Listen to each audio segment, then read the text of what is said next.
PCD number 643 643 Jammu. Murali date 4/8/67.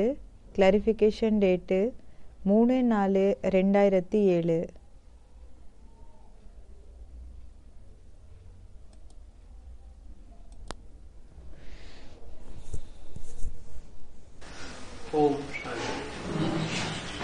Om Shanti. रात की class चल रहा था।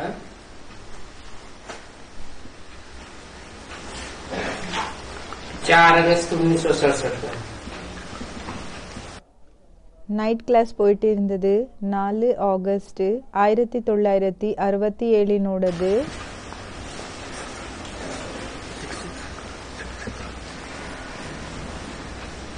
बात चल रही थी तुम बच्चे लड़ाई के मैदान में हो। பேச்சு போயிட்டு இருந்தது. குழந்தைகளான நீங்க யுத்தத்தினோட மைதானத்துல இருக்கீங்க.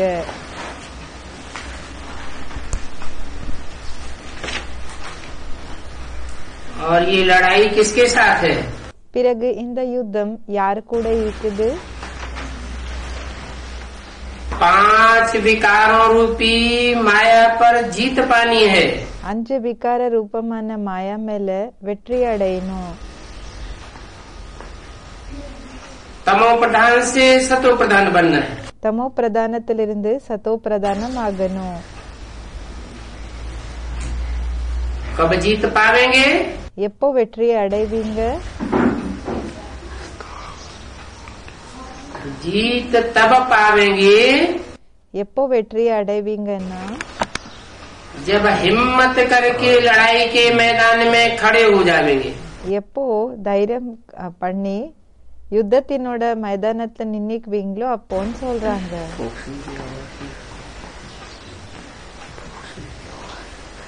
हिम्मत वालों को बाप की मदद मिलती है। யாரு தைரியத்தை வைக்கிறாங்களோ அவங்களுக்கு அப்பாவோட உதவி கிடைக்குது. भारतवासियों को तो जरूर ही दैवी राजधानी का वर्षा चाहिए। பாரதவாசிகளுக்கு கண்டிப்பாக தெய்வீகமான அந்த ராஜதானியினோட சொத்து தேவை இருக்கு.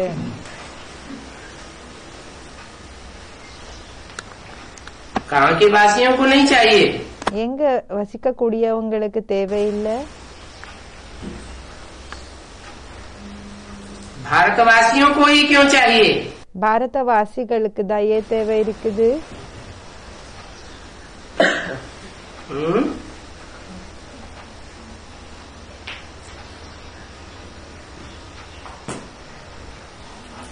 अमेरिका वासियों को नहीं चाहिए? அமெரிக்கால வசிக்க கூடியவங்களுக்கு தேவை இல்லையா?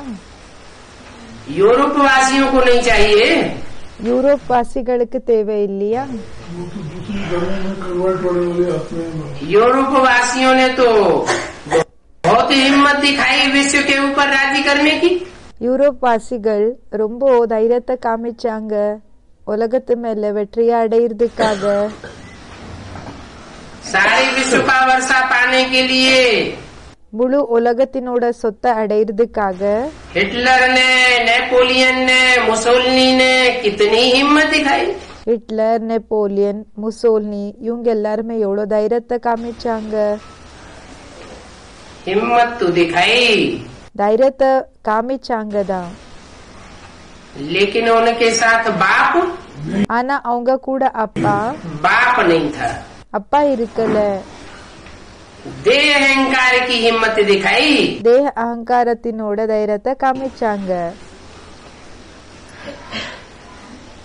रूहानी बाप साथ में न होने के कारण ஆன்மீக அப்பா கூட இல்லாம இருக்கிறதுனால रूह की तो पहचान ही नहीं थी।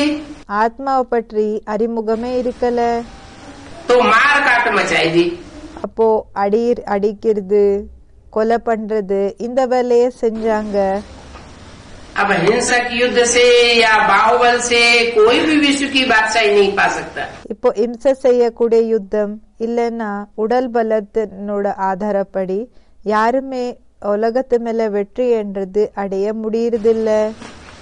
ये विश्व की बादशाही का वर्षा இந்த உலகத்தினோட ராஜாங்கத்தினோட சொத்து सिर्फ योगीश्वर परमपिता परमात्मा शिव की याद से ही मिल सकता है.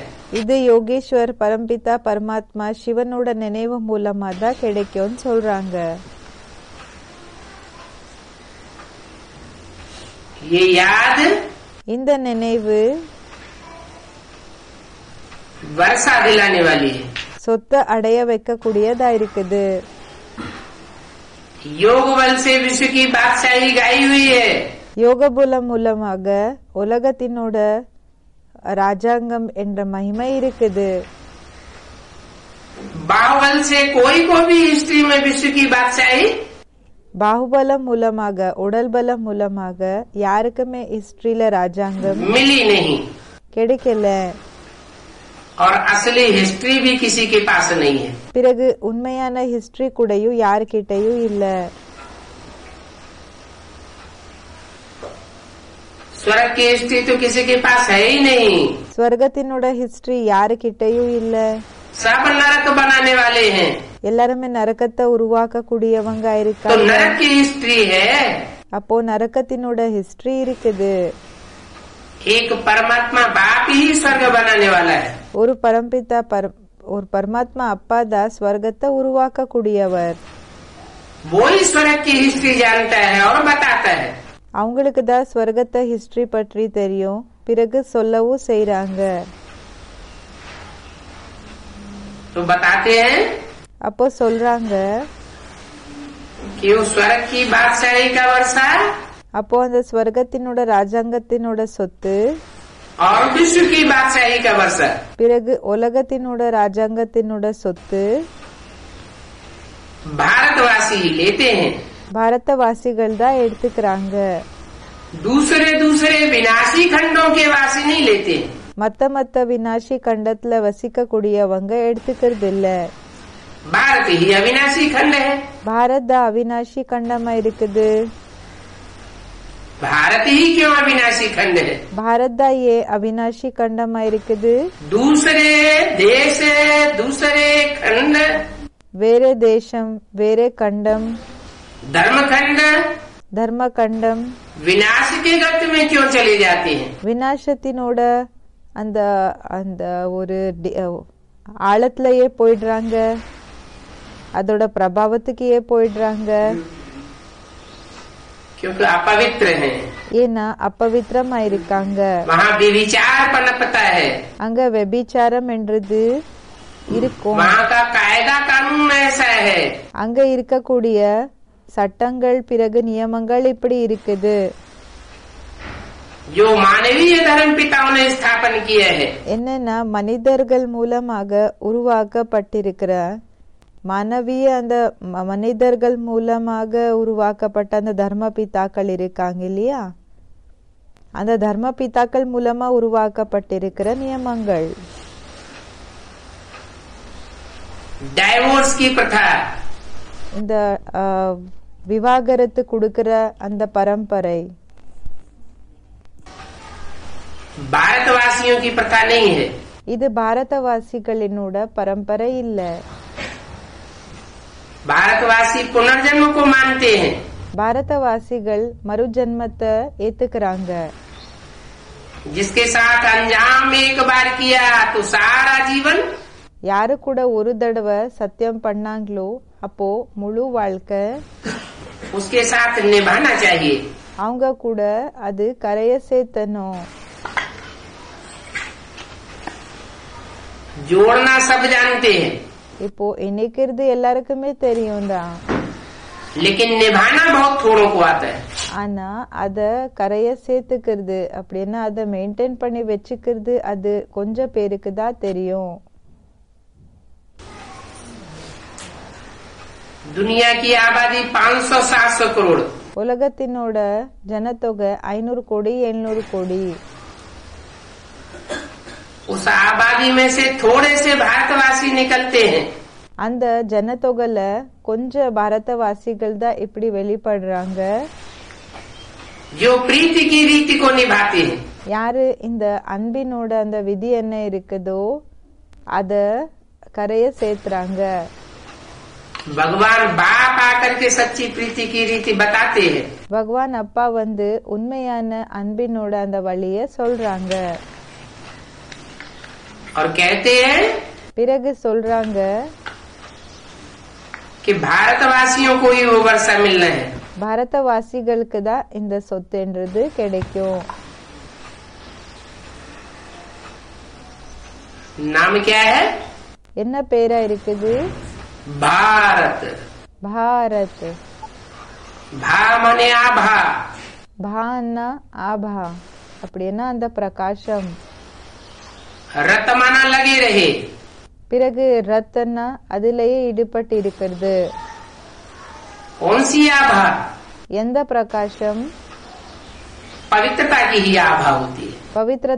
பவித்திரத்தினோட பிரகாசம் தான் இருக்கும். देवताओं के मस्तक के चारों ओर आभा दिखाई जाती है ना. தேவதைகளினோட நெற்றியினோட நாலா பக்கம் பிரகாசத்தை காமிக்கப்படுகிறது இல்லையா? वो कौन सी आभा है? அது எந்த பிரகாசமா இருக்குது? प्योरिटी की आभा है. தூய்மையினோட பிரகாசமா இருக்கு. ये प्योरिटी क्या चीज है? இந்த பவித்திரத்தை என்ன பொருளா இருக்குது? एक के साथ ஒருத்தர் கூட बुद्धि योग का कनेक्शन. புத்தி யோகத்தினோட கனெக்ஷன். जैसे लक्ष्मी नारायण के चित्र में दिखाया है. எப்படி லக்ஷ்மி நாராயணனோட சித்திரத்துல காமிச்சிருக்காங்க. राधा की दृष्टि कृष्ण में लगी हुई है ராதாவோட திருஷ்டி பார்வைன்றது கிருஷ்ணனுக்குள்ள இருக்குது. और कृष्ण की दृष्टि एक பிறகு கிருஷ்ணனோட பார்வை राधा में लगी हुई है. ஒரு ராதாக்குள்ள மூழ்கி இருக்கு, ஈடுபட்டு இருக்கு. और कोई में भी उनका बुद्धि योग सारे जीवन नहीं जाता. பிறகு யாருக்குள்ளேயும் அவங்களோட புத்தி யோகம் முழு வாழ்க்கையில போகிறது கிடையாது. तो ये पवित्रता की पढ़ाई அதாவது இந்த பவித்திரத்தையினோட படிப்பு परमात्मा बाप ही आकर के पढ़ाते हैं. பரமாத்மா அப்பாவே வந்து படிக்க வைக்கிறாங்க.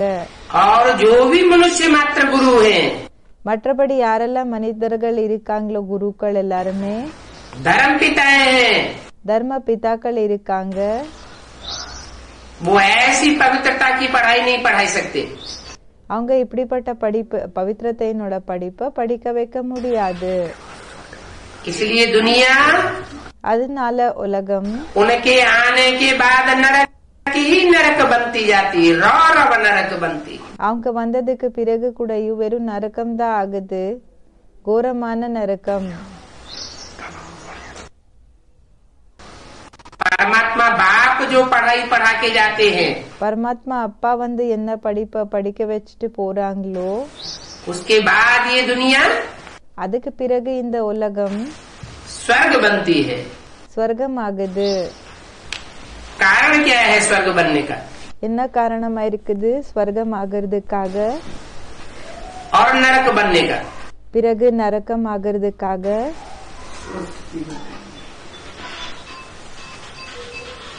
स्वस्थिति में सदा रहने वाला ही स्वर्ग बनाता है.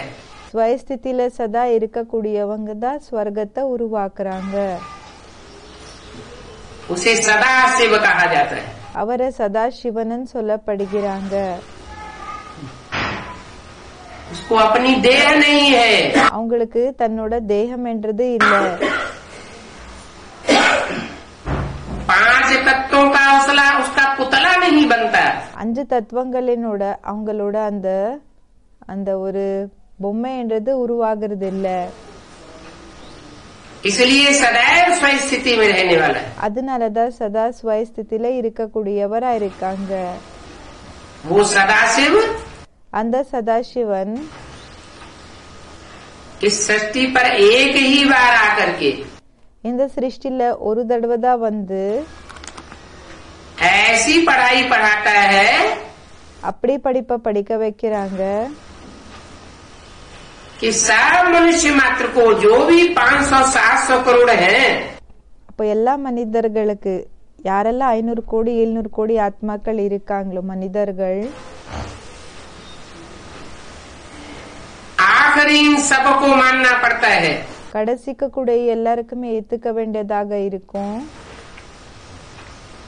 कि स्वयं स्थिति से ही उन्नति हो सकती है आत्मा की. ஸ்வயஸ்திதி மூலமா தான் ஆத்மாவோட உயர்வு என்றது ஏற்படும். पर है 5 तत्व. பர இருக்குது 5 தத்துவங்கள். ये रावण का हिस्सा है. இது ராவணனோட பங்கா இருக்குது. रावण की जो 10 शीश दिखाई जाते हैं ராவணனோட 10 தலைகள் என்ன காமிக்கிறாங்களோ उनमें 5 शीश हैं 5 विकारों की. அதுல 5 தலைகளா இருக்குது 5 விகாரங்கள்து. काम क्रोध लोभ मोह अहंकार रूपी सिर. காமம் குரோத லோப மோக அகங்கார ரூபமான தலைகள். सिर चित्र के रूप में चित्रित हैं. தலை என்றது இந்த சித்திரத்தினோட ரூபத்துல அது வரைஞ்சிருக்காங்க, டிரா பண்ணிருக்காங்க. तो चरित्र करने वाले भी जरूर कोई हुए होंगे 100%. அப்போ சரித்திரத்தை செய்யக்கூடியவங்க கூடயும் 100% யாராவது இருக்காங்க. जिनकी यादगार में அதோட நினைவார்த்தத்துக்காக रावण का चित्र बनाया.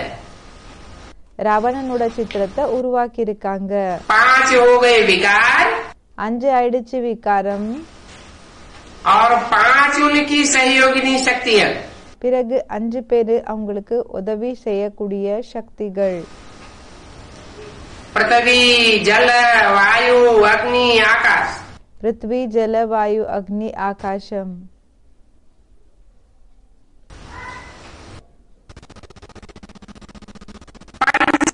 तत्व पंच महाभूत. 5 தத்துவங்கள் 5 மகாபூதங்கள். ये 10 मिलकर के जो रावण का रूप बनता है இந்த 5 சேர்ந்து என்ன ராவணனோட ரூபம் ஆகுதோ ये पर है. இது பர இருக்குது. हमारी अपनी चीज नहीं है. இது நம்மளோடது தன்னோட பொருள் என்றது இல்ல. आत्मा की चीज नहीं है. ஆத்மாவோட பொருள் இல்ல.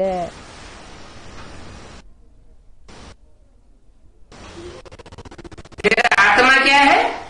பிறகு ஆத்மா என்ன இருக்குது?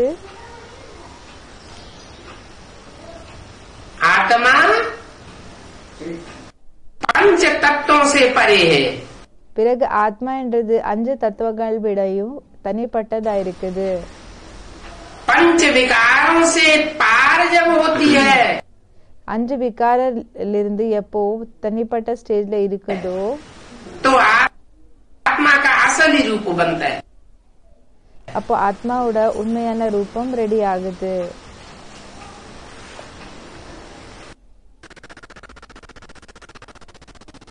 मन अमन हो जाता है ऐसी स्थिति में. மனது என்றது அமன் ஆயிடுது. அப்படின்னா ஒரு நிலை ஆயிடுது அந்த ஸ்டேஜ்ல. इसलिए அதனால परमात्मा बाप को பரமாத்மா அப்பாக்கு मन चलाने की जरूरत नहीं. மனதை நடத்துற அவசியம் இல்ல.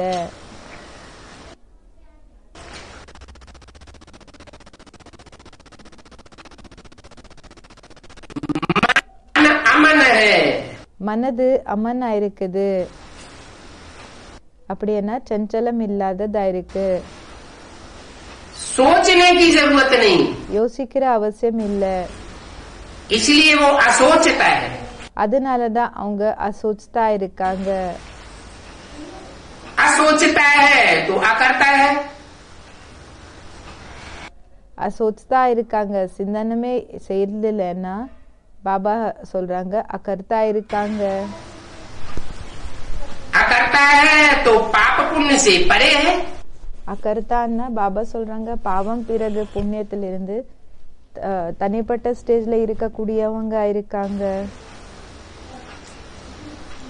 जो सदैव पाप पुण्य से परे है असोचता है யாரு சதா பாவம் பிறகு புண்ணியத்திலிருந்து தனிப்பட்ட ஸ்டேஜ்ல இருக்காங்க करता है அது யோசிக்காதவங்க, பிறகு செயல்களை செய்யக்கூடாதவர் அப்படின்னு அதை விட அப்பாற்பட்டவர். वो जन्म मरण के चक्र से भी छूटा हुआ है, அவங்க ஜன்ன மரண சக்கரத்துல இருந்து கூடயும் தனிப்பட்ட ஸ்டேஜ்ல இருக்காங்க, सदैव के लिए। சதா காலத்துக்காக.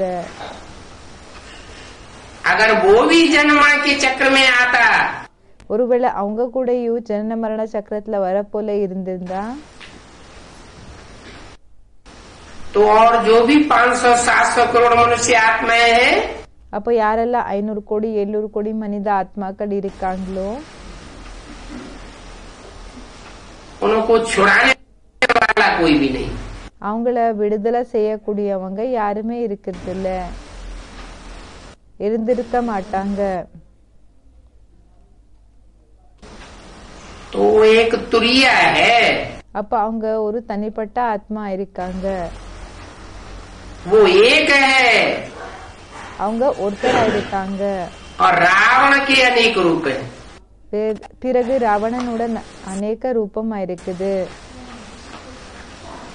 जो एक है யாரு ஒருத்தரோ वो इस सृष्टि रूपी रंगमंच पर एक में ही आता है, मुकर्रर रूप से। அவங்க இந்த சிருஷ்டி ரூபமான நாடக மேடை மேல ஒருத்தருக்குள்ளதான் முக்கர ரூபத்துல வராங்க.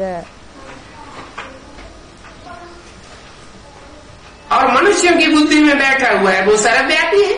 பிறகு மனிதரோட புத்தியில உட்கார்ந்து இருக்குது, அவங்க சர்வவியாபியா இருக்காங்கன்னு. ये सर्वव्यापी का ज्ञान भी किसने बैठाया? இந்த சர்வவியாபியினோட ஞானத்தை கூட யாரு உட்கார வச்சாங்க? फाउंडेशन कहाँ पड़ता है? ஃபவுண்டேஷன் எங்க விழுது?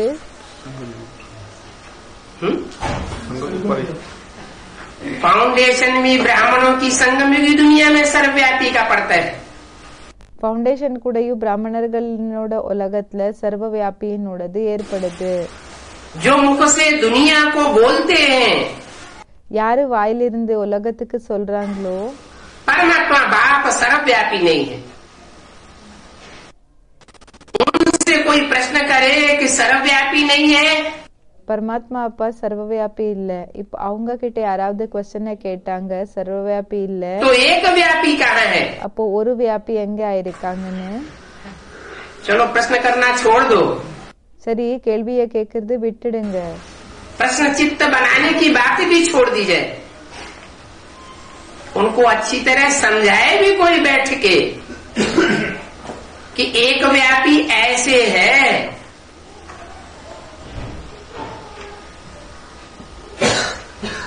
भगवान बाप ही आकर के बताते हैं कि एक व्यापी कैसे है। பகவான் அப்பாதான் வந்து சொல்றாங்க ஒரு வியாபி எப்படி இருக்காங்கன்னு. तो सुनने के लिए तैयार नहीं, அப்போ கேக்குறதுக்காக ரெடி இல்ல. कोई भी बात होती है सिर्फ सुनना सुनाना होता रहे, எந்த விஷயம் வேணாலும் ஆயிருக்கலாம், வெறும் கேக்குறது சொல்லுறது நடக்கணுமா? और उसे समझने की बात तक न पहुंचा जाए तो सुनने सुनाने से कोई फायदा होगा? இப்போ சொல்லுறதுனால கேக்குறதுனால லாபம் இல்லைன்னா कोई फायदा नहीं हो सकता। இப்போ சொல்லுறதுனால கேக்குறதுனால ஏதாவது லாபம் இருக்கா? எந்த லாபமும் இல்லைன்னு சொல்லி சொல்றாங்க. ऐसे ही அதே மாதிரிதான் परमात्मा बाप के बारे में பரமாத்மா அப்பா பற்றி दुनिया तो सिर्फ बोलती है உலகம் வெறும் சொல்லுதுதான் कि परमात्मा बाप सर्वव्यापी है, क्योंकि उन्हें भगवान बाप मिलता नहीं। संसार में चारों ओर अनेक जन्मों जन्मांतर से ढूंढते रहे, உலகத்துல நாலா பக்கம் அநேக ஜென்ம ஜென்மாந்தரத்திலிருந்து தேடிட்டே வந்தீங்க, कहीं नहीं मिला तो आखिरी ने कह दिया सर्वव्यापी है। எங்கேயும் கிடைக்கல, அப்போ கடைசிக்கு என்னன்னு சொல்லிட்டாங்கன்னா சர்வவியாபின்னு சொல்லிட்டாங்க. और अभी तो जो ब्राह्मण अपने को ब्रह्मा की औलाद कहते हैं, பிறகு இப்போ எந்த பிராமணர்கள் தன்னை பிரம்மாவினோட குழந்தைகள்னு சொல்லிக்கிறாங்க, उनका भी भी यही हाल है। அவங்களது கூடயும் இதேதான் நிலைமை இருக்குது. कि कहते हैं ब्रह्मा की औलाद, சொல்றாங்க பிரம்மாவோட குழந்தைகளா இருக்கிறோன்னு. ब्रह्मा नाम तब पड़ता है जब उसमें सुप्रीम सोल बाप प्रवेश करता है। பிரம்மா என்ற பேரு எப்போ வருதுன்னா எப்போ அவங்களுக்குள்ள சுப்ரீம் சோல் அப்பா பிரவேசம் செய்யறாங்க. और बाप ब्रह्मा के मुख से बोलता है। பிறகு அப்பா பிரம்மா முகம் மூலமாக சொல்றாங்க. तो ब्रह्मा के मुख से जो बोला, அதாவது பிரம்மா முகம் மூலமாக என்ன சொன்னாங்களோ उसको सिर्फ सुनना सुनाने तक ही सीमित रखना है। அத வெறும் கேக்குறது பிறகு சொல்றது அத வரைக்கும் அந்த லிமிட்ல தான் வச்சுக்கணுமா, या उसकी गहराई को भी समझना है। இல்லன்னா அதோட ஆழமான விஷயங்களை கூடயும் புரிஞ்சுக்கணுமா? समझेंगे नहीं तो प्रैक्टिकल में जीवन में धारण कैसे होगी? ஒருவேளை புரிஞ்சுக்கலன்னா பிராக்டிக்கல்ல வாழ்க்கையில எப்படி தாரணை ஆகும்? धारणा करने के लिए समझना जरूरी है। தாரணை பண்ணிக்கிறதுக்காக புரிஞ்சுக்கிறது அவசியம் சொல்றாங்க. नहीं तो क्या होता है, இல்லன்னா என்ன ஆகும்னா मन अपना काम करता रहेगा, மனசு தன்னோட வேலை பண்ணிட்டு இருக்கும். बुद्धि को लाक लगाया हुआ है, புத்திக்கு லாக் போடப்பட்டிருக்குது. बुद्धि काम नहीं करेगी, புத்தி வேலை பண்ணறதில்ல, பண்ணாது. मन काम करता रहेगा। மனது வேலை பண்ணிட்டு இருக்கும். तो सृष्टि का निर्माण कैसे होगा ब्रह्मा का? அப்போ பிரம்மாவினோட சிருஷ்டி எப்படி அது உருவாகும்னு கேக்குறாங்க. ब्रह्मा के द्वारा जो भी सृष्टि रची जाएगी, பிரம்மா மூலமாக ஏதெல்லாம் சிருஷ்டிய உருவாக்கப்படுமோ वो चंचल मन की सृष्टि रची जाएगी। அது சஞ்சல மனதினோட சிருஷ்டி உருவாக்கப்படும் சொல்றாங்க. चंचल मन சஞ்சலமான மனசு दूसरों से प्रभावित होता रहेगा। மத்தவங்களுக்கு அது அடிமை ஆயிட்டு இருக்கும்னு சொல்றாங்க. दूसरे धर्म पिताओं से प्रभावित होता रहता है। மத்த தர்ம பிதாக்களுக்கு அடிமை ஆயிட்டு இருக்கும். धर्म के फॉलोअर्स से प्रभावित होता रहता है। தர்மத்தினோட ஃபாலோவர்ஸ் இருப்பாங்க இல்லையா, அவங்களுக்கு அடிமை ஆயிட்டு இருக்கும். यज्ञ के आदि से ही யக்னத்தினோட ஆரம்பத்திலிருந்தே मनरूपी ब्रह्मा कहो, मनु कहो, மனரூபமான பிரம்மான்னு சொல்லுங்க, மனுன்னு சொல்லுங்க, जिसकी औलाद मनुष्य कहे जाते हैं, யாரோட குழந்தைகளுக்கு மனிதர்கள்னு சொல்லப்படுகிறாங்க, அவரோட குழந்தைகளுக்கு மனிதர்கள்னு சொல்றாங்க. वो सुनने सुनाने का कार्य होता रहा। அது எப்படி என்ன, அது கேக்குறது சொல்ற வேலை நடந்துட்டு இருந்தது. सिर्फ सुनना வெறும் கேக்குறது और दूसरों को सुनाना, பிறகு மத்தவங்களுக்கு சொல்றது, झांझ मृदंग बजे मजीरा बजाना, அந்த மியூசிக்கல் இன்ஸ்ட்ருமெண்ட் எல்லாம் இருக்கு இல்லையா, அதெல்லாமே வாசிக்கிறது, ये सिर्फ भक्ति मार्ग है இது வெறும் பக்தி மார்க்கமா இருக்குது. जो रावण से आता है। அது ராவணிலிருந்து வருது. राम को एक मुख दिखाते हैं ராமருக்கு ஒரு முகத்தை காமிக்கிறாங்க, और रावण को பிறகு ராவணனுக்கு अनेक मुख दिखाते हैं। 10 நிறைய முகங்களை காமிக்கிறாங்க, मुख दिखाते हैं। 10 முகங்களை காமிக்கிறாங்க. अनेक मतें हो जाती हैं நிறைய மதங்கள் ஆயிடுது. क्योंकि असली एक नहीं मिलता तो अनेकता आ जाती है। ஏன்னா உண்மையானவங்க ஒருத்தர் கிடைக்கிறது இல்லைன்னா அப்போ அநேகமான தன்மை எப்படின்னா அந்த ஒரு जब நிறைய விஷயங்கள் ஏற்பட்டுடுது. एक मिलता है तो अद्वैत मत मिलती है। எப்போ ஒரு டைரக்ஷன் கிடைக்குதோ அப்போ அத்வைத்தமான டைரக்ஷன் கிடைக்குது. और अनेक मतें आती हैं तो द्वैत मत हो जाती है। பிறகு அநேக டைரக்ஷன்ஸ் எப்போ வருதோ அப்போ இரட்டைவாதி டைரக்ஷன்ஸ் என்றது ஆயிடுது. 2 में से 2, फिर 2 में से 2, 2 2 இன்னும் 2 4 मतांतर बढ़ते जाते हैं। மதாந்தரங்கள் அது அதிகரிச்சுட்டே போயிட்டு இருக்கும். यहाँ तक कि எங்க வரைக்கும்னா तुंडे तुंडे मतिर भिन्ना, துண்டே துண்டே மத்திரு பின்னா அப்படின்னா எத்தனை தலைகளோ அத்தனை டைரக்ஷன்ஸ்.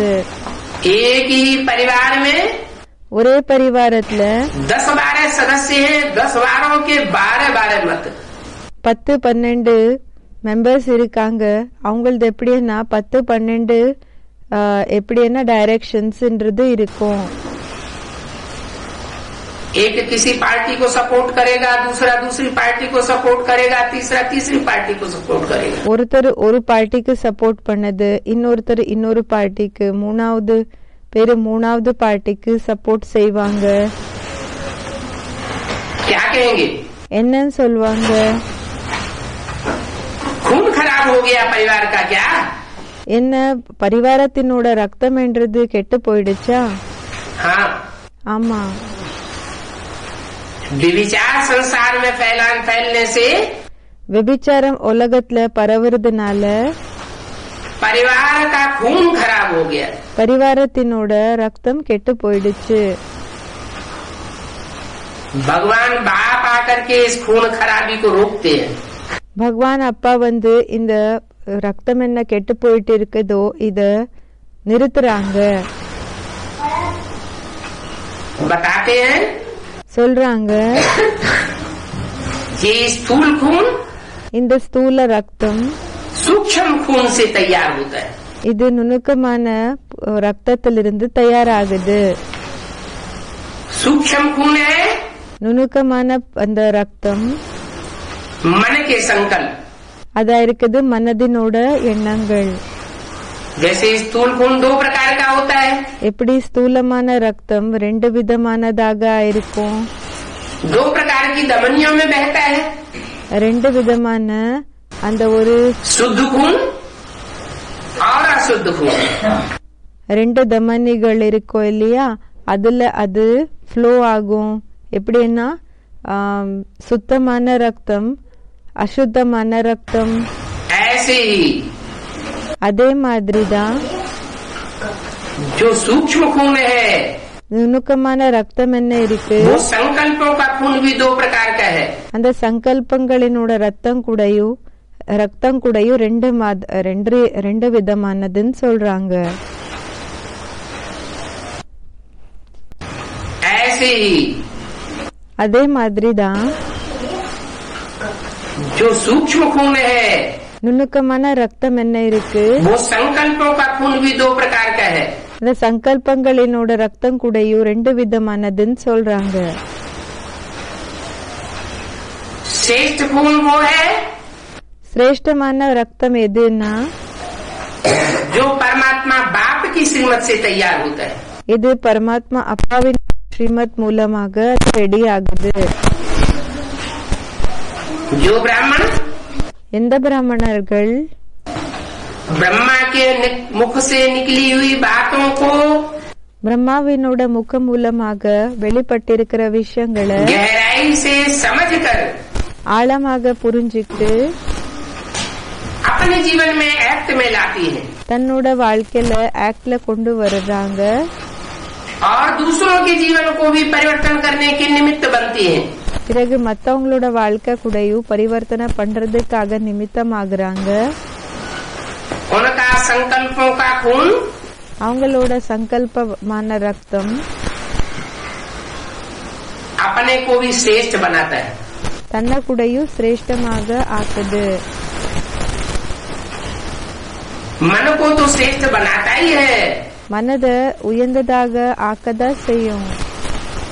जब मन संपूर्ण शुद्ध हो जाता है, எப்போ மனது பரிபூர்ணமாக சுத்தமாயிடுதோ, संकल्प शुद्धि हो जाती है, சங்கல்ப சுத்தமாக ஆயிடுதோ, श्रीमत पर चलते चलते ஸ்ரீமத்தை ஃபாலோ செய்ய செய்ய तो तन का खून भी शुद्ध होने लगता है. அப்போ சரீரத்தினோட ரத்த கூடயும் சுத்தமாகிறதுக்கு ஆரம்பமாகுது. आज की दुनिया में भी देखा होगा இன்றைய உலகத்துல கூடயும் பார்த்திருப்பீங்க. बीमारी आती है நோய்கள் வருதுன்னா तो जिसका मन प्रसन्न रहता है बीमारी जल्दी चली जाती है.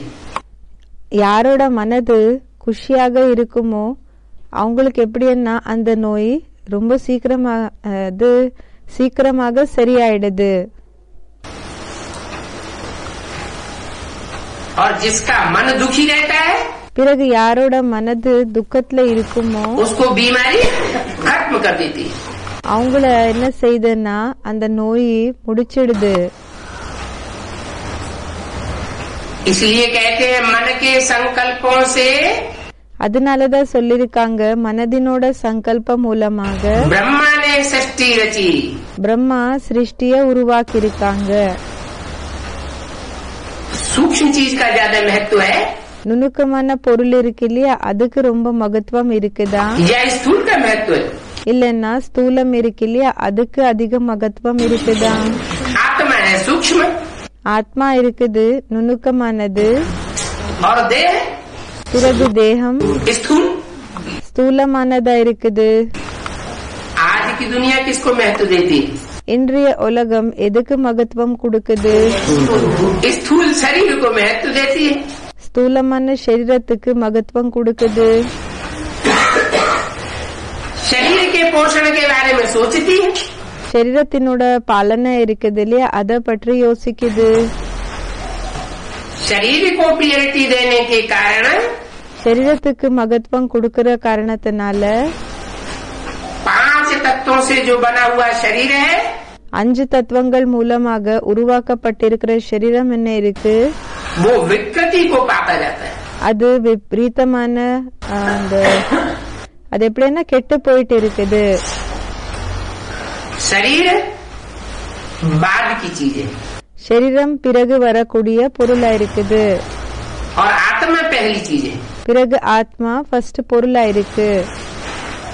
जैसे कोई वृक्ष होता है எப்படின்னா இப்போ ஒரு மரம் இருக்குது, तो वृक्ष में जड़ें, तना, टहनियां, पत्ते बाद की चीजें हैं. அந்த மரத்துல அந்த இலைகள் கிளைகள் பிறகு पहले क्या है? बीज है. ஃபர்ஸ்ட் என்னன்னா என்ன வருதுன்னா விதை, என்ன இருக்குதுன்னா விதை. तो जो मूल है, அதாவது மூலமானது என்ன இருக்குது, जो कारण है, उस कारण को पकड़ना चाहिए. என்ன காரணம் இருக்குதோ அந்த காரணத்தை பிடிச்சுக்கணும். उसके ऊपर कंसंट्रेशन करेंगे அது மேல கான்சென்ட்ரேஷன் तो பண்ணீங்கன்னா सब ठीक हो जाएगा. அப்போ எல்லாமே சரியாயிடும். इसलिए बताया அதனாலதான் சொன்னாங்க कि जो सदैव स्वस्थिति में रहने वाला बाप है இப்ப யாரு சதா ஸ்வஸ்திதியில இருக்கக்கூடிய அப்பா இருக்காங்க, वो स्वर्ग की स्थापना करता है. அவங்க ஸ்வர்கத்தினோட ஸ்தாபனைய செய்யறாங்க. मनुष्य आत्माएं மனித ஆத்மாக்கள் उनमें भी कुछ श्रेष्ठ आत्माएं थोड़ी सी है. அவங்கள கூடயும் சில சிரேஷ்ட ஆத்மாக்கள் இப்படி இருக்காங்க கொஞ்சம் பேரு, जो परमात्मा बाप की पढ़ाई पढ़ाने पर யாரு பரமாத்மா அப்பாவினோட படிப்பை படிக்கிறப்போ स्वस्थिति में टिकने का प्रयास करती है, पुरुषार्थ करती है. ஸ்வஸ்திதியில நிலைக்கிறதுக்காக முயற்சி செய்யறாங்க, புருஷார்த்தத்தை செய்யறாங்க. और नंबरवार वर्षा प्राप्त करती है. பிறகு நம்பர்வார் சொத்தை அடையிறாங்க. वो है भारतवासी आत्माएं. அவங்க இருக்காங்க பாரதவாசி ஆத்மாக்கள். कहाँ की वासी? எங்க இருக்கக்கூடிய வாசி வசிக்கக்கூடியவங்க. भारत भी स्थूल பாரத் கூடயும் ஸ்தூலமா இருக்குது, और भारत भी பிறகு பாரத் கூடயும் चैतन्य सूक्ष्म आत्मा भी है. சைத்தன்ய நுணுக்கமான ஆத்மாக்களும் இருக்காங்க. उस चैतन्य को जो पहचान लेते हैं, அந்த சைத்தன்யத்தை யாரு தெரிஞ்சுக்கிறாங்களோ, जिस चैतन्य भारत में भगवान बाप आते हैं, எந்த சைத்தன்ய பாரத்ல பகவான் அப்பா வராங்க, तो पहचानने वाले उसकी याद में रहते हैं। அவங்கள புரிஞ்சுக்க கூடியவங்க அப்படின்னு தெரிஞ்சுக்க கூடியவங்க அவங்களோட நினைவுல இருப்பாங்க. और जिन्होंने पहचाना नहीं, பிறகு யாரு தெரிஞ்சுக்கவே இல்லையோ தெரிஞ்சுக்கலையோ उसको नहीं पहचानते हैं तो कोई को तो पहचानते होंगे। அவங்கள தெரிஞ்சுக்கலன்னாலும் யாரையாவது அவங்க தெரிஞ்சுக்கிறாங்க இல்லையா? 63 जन्मों में जिससे प्रभावित होते रहे, 63 ஜென்மங்கள்ல யாரு யாருக்கெல்லாம் பிரபாவித்த ஆயிட்டு இருந்தாங்களோ அப்படின்னா அடிமை ஆயிட்டு இருந்தாங்களோ उसको पहचानते हैं। அவங்கள தெரிஞ்சுக்கிறாங்க. कोई किसी धर्म से प्रभावित हुए, कोई किसी धर्म से प्रभावित हुए। இப்போ ஒரு சிலரு ஒருத்தருக்கு அடிமையானாங்க, இன்னும் ஒரு சிலரு மத்தவங்களுக்கு அடிமையானாங்க. हिंदू ही हमेशा कन्वर्ट होकर के दूसरे धर्मों में जाते रहे। இந்துக்கள் தான் சதா கன்வெர்ட் ஆகி மத்த தர்மங்களுக்கு போயிட்டு இருந்தாங்க. तो जिनमें ऐसे ऐसे संस्कार भरे हुए हैं जन्म जन्मांतर के, அதாவது யாருக்குள்ள இப்படிப்பட்ட சம்ஸ்காரங்கள் நிறைஞ்சிருக்குது, ஜென்ம ஜன்மாந்தரங்களினோட சம்ஸ்காரம், दूसरों से प्रभावित होने की, மத்தவங்களுக்கு அடிமை ஆகிற ஒரு சம்ஸ்காரம், उनका ईश्वरीय वर्षा कट हो जाता है। அவங்களோட ஈஸ்வரிய சொத்துன்றது கட் ஆயிடுது. ईश्वर से जो संपन्न प्राप्ति होनी चाहिए, ஈஸ்வரிடமிருந்து பரிபூர்ணமான பிராப்தி என்ன கிடைக்கணுமோ वो प्राप्ति नहीं कर पाते। அந்த பிராப்திய அடைய முடியறதில்ல. अभी बाप कहते हैं அதாவது இப்ப அப்பா சொல்றாங்க, माम एकम याद करो। என்ன மட்டும் நினைவு செய்யுங்க. कोई जूदम धर्म पिता या धर्म गुरु या मनुष्य मात्र को याद न करो। எந்த மத்த தர்ம பிதா மனித குருக்கள் அவங்கள நினைவு செய்யாதீங்க. सब ठगत हैं, எல்லாருமே ஏமாத்தக்கூடியவங்க, ठगने वाले हैं, ஏமாத்துறவங்க இருக்காங்க. A to Z। क्यों? ஏன்? क्योंकि सृष्टि पर जो भी मनुष्य मात्र है जन्म मरण के चक्र में आने वाले, ஏன்னா இந்த சிருஷ்டில யாரெல்லாம் மனிதர்கள் இருக்காங்களோ ஜனன மரண சக்கரத்துல வரக்கூடியவங்க वो सब देहधारी, அவங்க எல்லாருமே தேகதாரிகள் ஆயிருக்காங்க. स्वारथी है। ஸ்வரதி ஆயிருக்காங்க. रथमना ரத்தமனா शरीर, शरीरम. तो जो भी स्वार्थी है, देहधारी है, அப்போ யாரெல்லாம் ஸ்வார்த்திகள் இருக்காங்க, தேகதாரிகள் இருக்காங்க. ஸ்வார்த்திகள்னா சுயநலவாதிகள். वो सबका कल्याण कर ही नहीं सकते, அவங்க எல்லாருக்குமே நன்மைன்றது अपना भी कल्याण नहीं कर सकते। செய்யவே முடியாது. தன்னோட நன்மை கூட அவங்க செஞ்சுக்க முடியறதில்ல. इसलिए मैं कहता हूँ அதனாலதான் நான் சொல்றேன், माम एकम याद करो। என்ன மட்டும் நினைவு செய்யுங்க. माम एकम का मतलब ये नहीं है என்ன மட்டும் நினைவு செய்யுங்கன்னா இதுக்கு அர்த்தம் இது இல்ல कि सुप्रीम सोल ज्योति बिंदु को ही याद करो। சுப்ரீம் சோல் ஜோதி பிந்துவை தான் நினைவு செய்யணும் என்றது இல்ல. सिर्फ सुप्रीम सोल ज्योति बिंदु को ही याद किया, வெறும் சுப்ரீம் சோல் ஜோதி பிந்துவை தான் நினைவு செஞ்சீங்கன்னா, और जिसमें प्रवेश किया उस स्वरूप को नहीं याद किया, பிறகு யாருக்குள்ள பிரவேசம் செஞ்சாங்களோ அவங்கள நினைவு செய்யல, तो प्रवृत्ति नहीं बनती है। அப்போ பிரவருத்தி ஆகுறது இல்ல. भगवान बाप कहते हैं, பகவான் அப்பா சொல்றாங்க, मैं तो प्रवृत्ति मार्ग की दुनिया स्थापन करने आता हूँ। நான் பிரவருத்தி மார்க்கத்தினோட உலகத்தை ஸ்தாபனை செய்யறதுக்காக வரேன். प्रवृत्ति में रहते तुमको निवृत्त रूप में रहना सिखाता हूँ। இல்லர் மார்க்கத்துல இருந்தாலும் உங்களுக்கு எப்படி நிவൃத்தில இருக்கிறது இத கத்து கொடுக்கறேன்.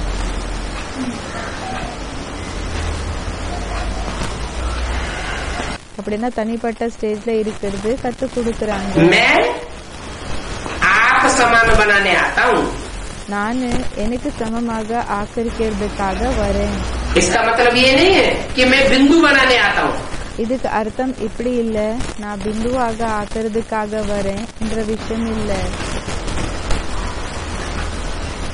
इसलिए स्पष्ट किया कि बिंदु அதனாலதான் கிளியர் பண்ணாங்க, பிந்து जैसे जड़वत எப்படின்னா அது ஜடம் போல. अगर शरीर न धारण करे ஒருவேளை சரீரத்தை தாரண செய்யலன்னா, तो सुप्रीम सोल बाप भी அதாவது சுப்ரீம் சோல் அப்பாவும் बताते हैं कि मैं तो 5000 वर्ष परम धाम में रहता हूँ. சொல்றாங்க, நான் 5000 வருஷம் பரந்தாமத்துல இருப்பேன். परम धाम में तो जैसे जड़वत स्थिति है. பரந்தாமத்துல எப்படின்னா ஜடமான ஸ்திதி இருக்கும். कोई चिंतन नहीं, எந்த விதமான சிந்தனைகளும் இல்ல, कुछ होता नहीं. ஒண்ணுமே ஆகிறது கிடையாது. इस सृष्टि पर आकर के ही पाठ बजता है. இந்த சிருஷ்டில தான் வந்து பாட்ட செய்யறாங்க. संसरण होता है जिसे संसार कहा जाता है. அந்த கனெக்ஷன் என்றது ஏற்படுது, அதுக்கு உலகமன் சொல்லப்படுகிறது. और ये सृष्टि பிறகு இந்த சிருஷ்டி 2 के द्वारा कंट्रोल्ड होती है. ரெண்டு பேர் மூலமாக கண்ட்ரோல் ஆகுது.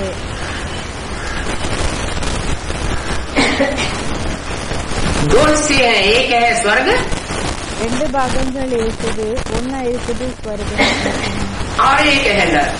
பிறகு ஒன்னா இருக்குது நரகம். मैं आता हूँ तो स्वर्ग बना के जाता हूँ. நான் எப்போ வரேனோ அப்போ ஸ்வர்கத்தை உருவாக்கிட்டு போகிறேன். जो भी मेरे द्वारा पढ़ाई हुई पढ़ाई को पढ़ते हैं वो स्वस्थिति में स्थित हो जाते हैं. யாரெல்லாம் என் மூலமாக படிக்க வச்சிருக்கக்கூடிய படிப்பு படிக்கிறாங்களோ அவங்க சுயத்தினோட ஸ்டேஜ்ல நிலைக்கிறாங்க. स्वस्थिति में स्थित होने वाले दुखी नहीं हो सकते. ஸ்வஸ்தித்தில நிலைக்கக்கூடியவங்க துக்கத்தை அடைய மாட்டாங்க. दूसरों को भी सुख देते हैं, सुख खुद भी மத்தவங்களுக்கு கூடயும் சுக்கத்தை கொடுக்கறாங்க, சுயம் கூடயும் सुख लेते हैं. சுக்கத்தை எடுத்துக்கிறாங்க. सुख देने वालों को देवता कहा जाता है. சுக்கத்தை கொடுக்கக்கூடியவங்களுக்கு தேவதைன்னு சொல்லப்படுகிறது. तो जो देवताएं हैं அப்போ யாரு தேவதைகள் இருக்காங்க, वो बहुत थोड़े हैं. அவங்க ரொம்ப கம்மின்னு சொல்றாங்க. कितने எத்தனை பேரு शास्त्रों में देवताओं का गायन है, कितनी संख्या बताई? சாஸ்திரத்துல தேவதைகளினோட எண்ணிக்கை இருக்குது. எவ்வளவுன்னு சொல்லி இருக்காங்க? 33 करोड़. 33 கோடி. 33 करोड़ ऐसी आत्माएं हैं 33 கோடி அப்படிப்பட்ட ஆத்மாக்களா இருக்காங்க. जो सुख देने की प्रवृत्ति वाली है. அவங்க சுகத்தை கொடுக்கக்கூடிய அந்த अगर उनके द्वारा दुख देता हुआ देखने में भी आता है அப்படிப்பட்ட சுபாவம் இருக்கக்கூடியவங்க, ஒருவேளை அவங்க மூலமாக துக்கம் கொடுக்கக்கூடியது ஏதாவது தென்பட்டதுனாலும் तो उसका कारण है அப்போ அதுக்கு காரணமா இருக்குது विधर्मियों का प्रभाव, விதர்மிகளினோட பிரபாவம், विदेशियों का प्रभाव. விதேசிகளோட பிரபாவம். स्वचिंतन को भूल जाते हैं, சுயத்தினோட சிந்தனை என்ன இருக்குதோ அத மறந்து स्वस्थिति को भूल जाते हैं, तब ऐसा होता है. சுயத்தினோட ஸ்டேஜ மறந்துடுறாங்க, அப்போ அப்படி ஆகுது.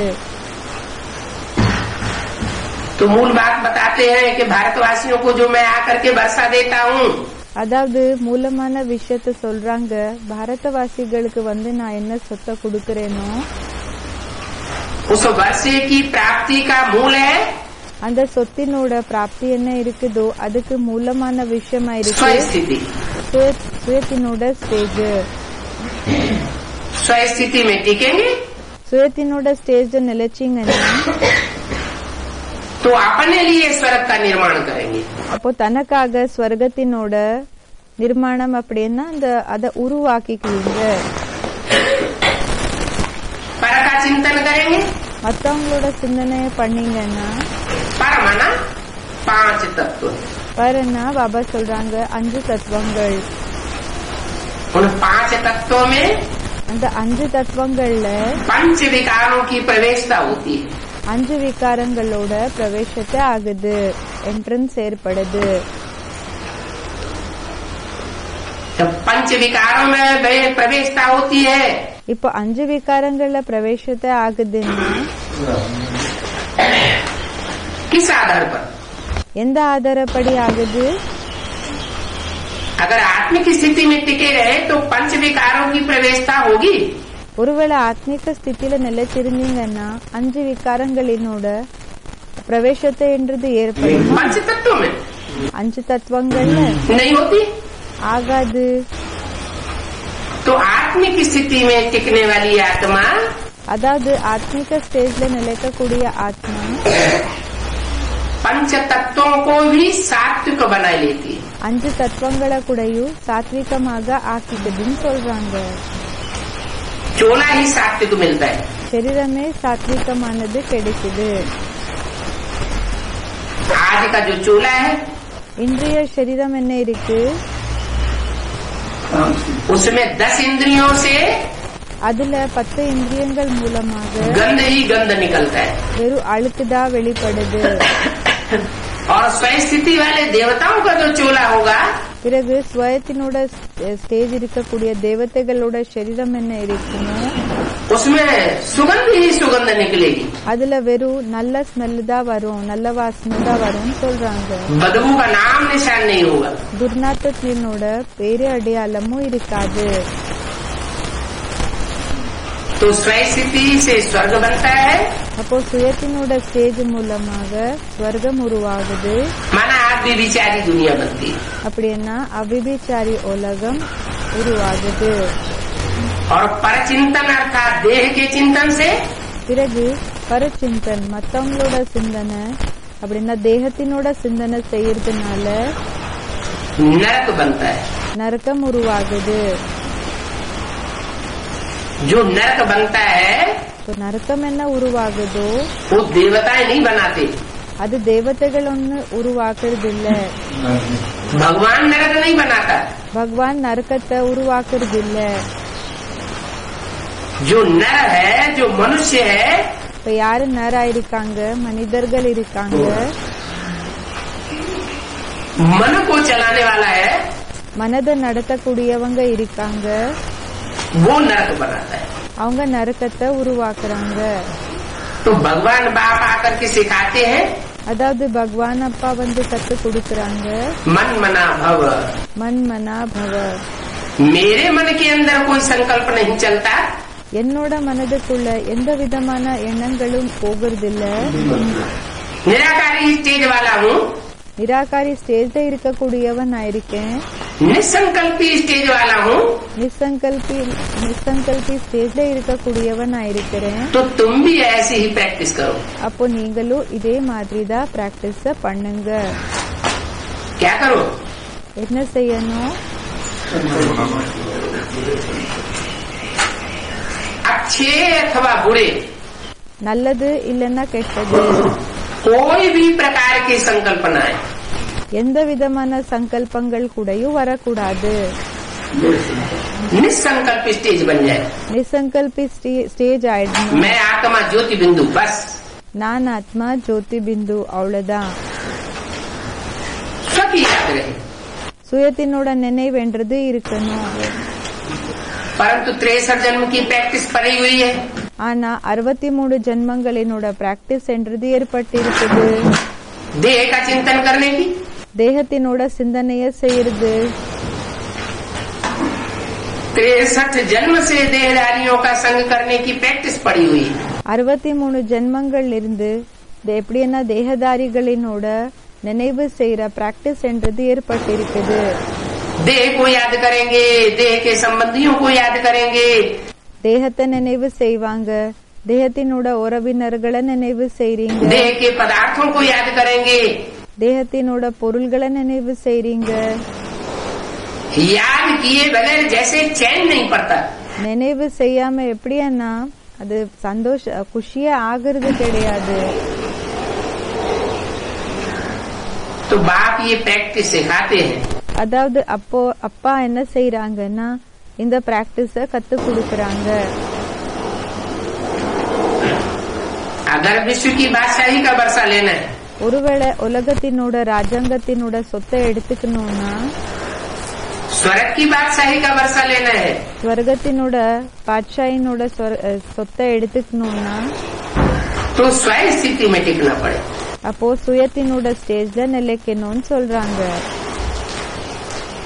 स्व है आत्मा, ஸ்வா இருக்குது ஆத்மா.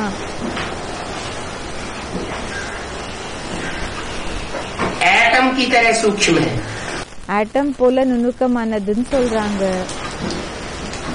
वो एटम होता है जड़, அந்த ஆட்டம் இருக்கும் இல்லையா, அது ஜடமானதா இருக்குது.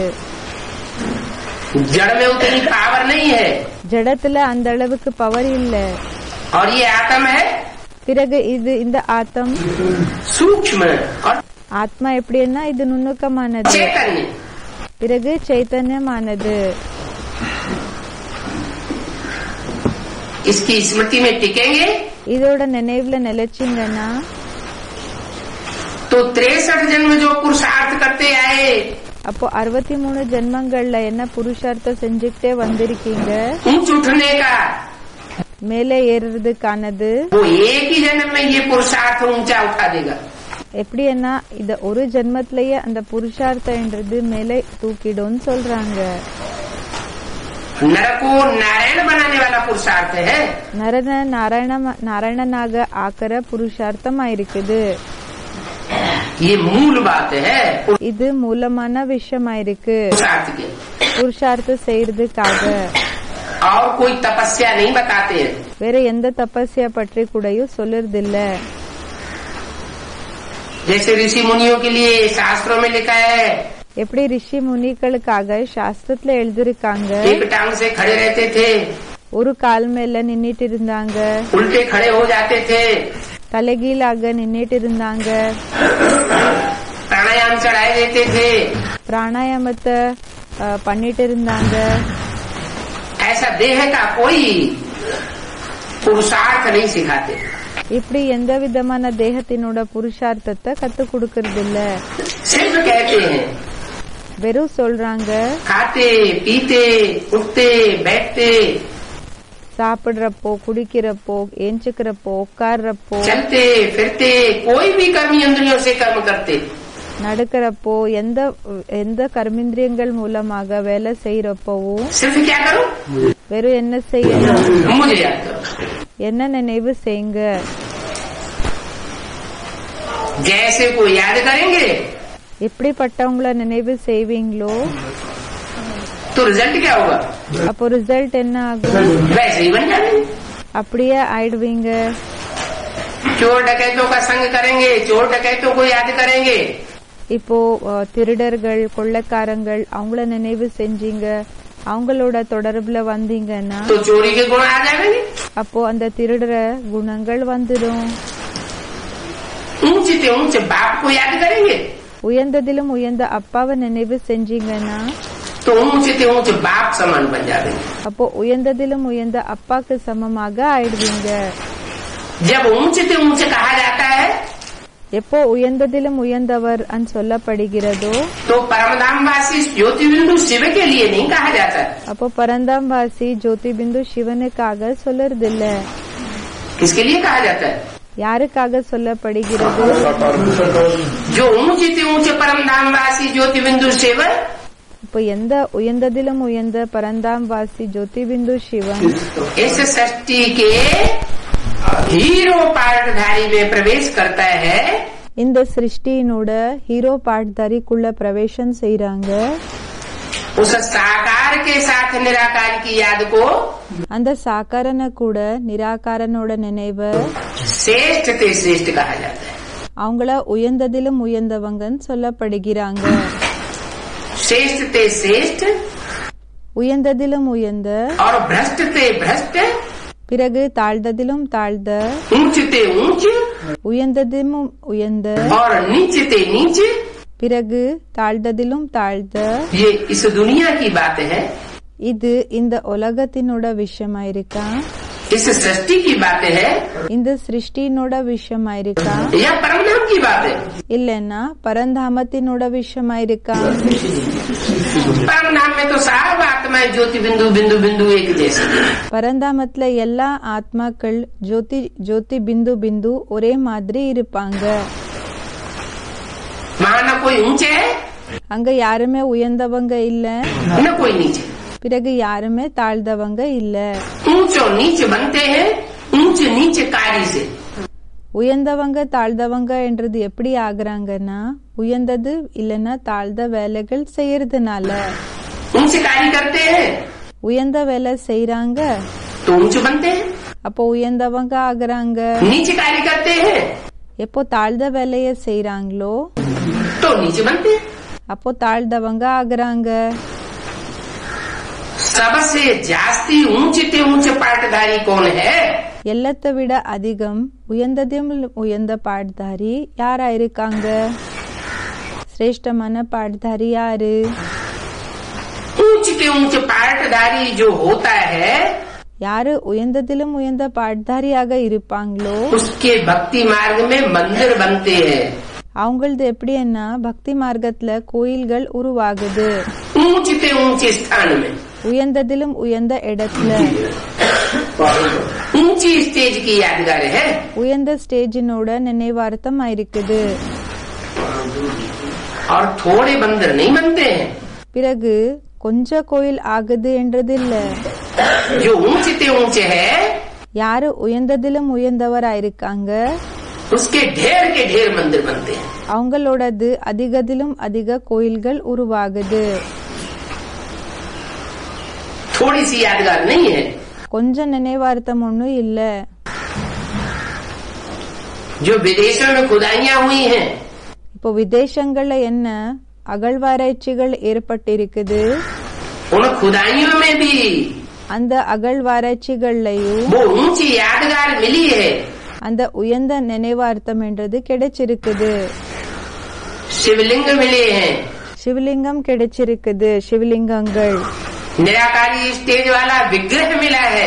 நிராகாரி ஸ்டேஜ்ல இருக்கக்கூடிய அந்த விக்கிரகங்கள் அந்த மூர்த்திகள் கிடைச்சிருக்குது.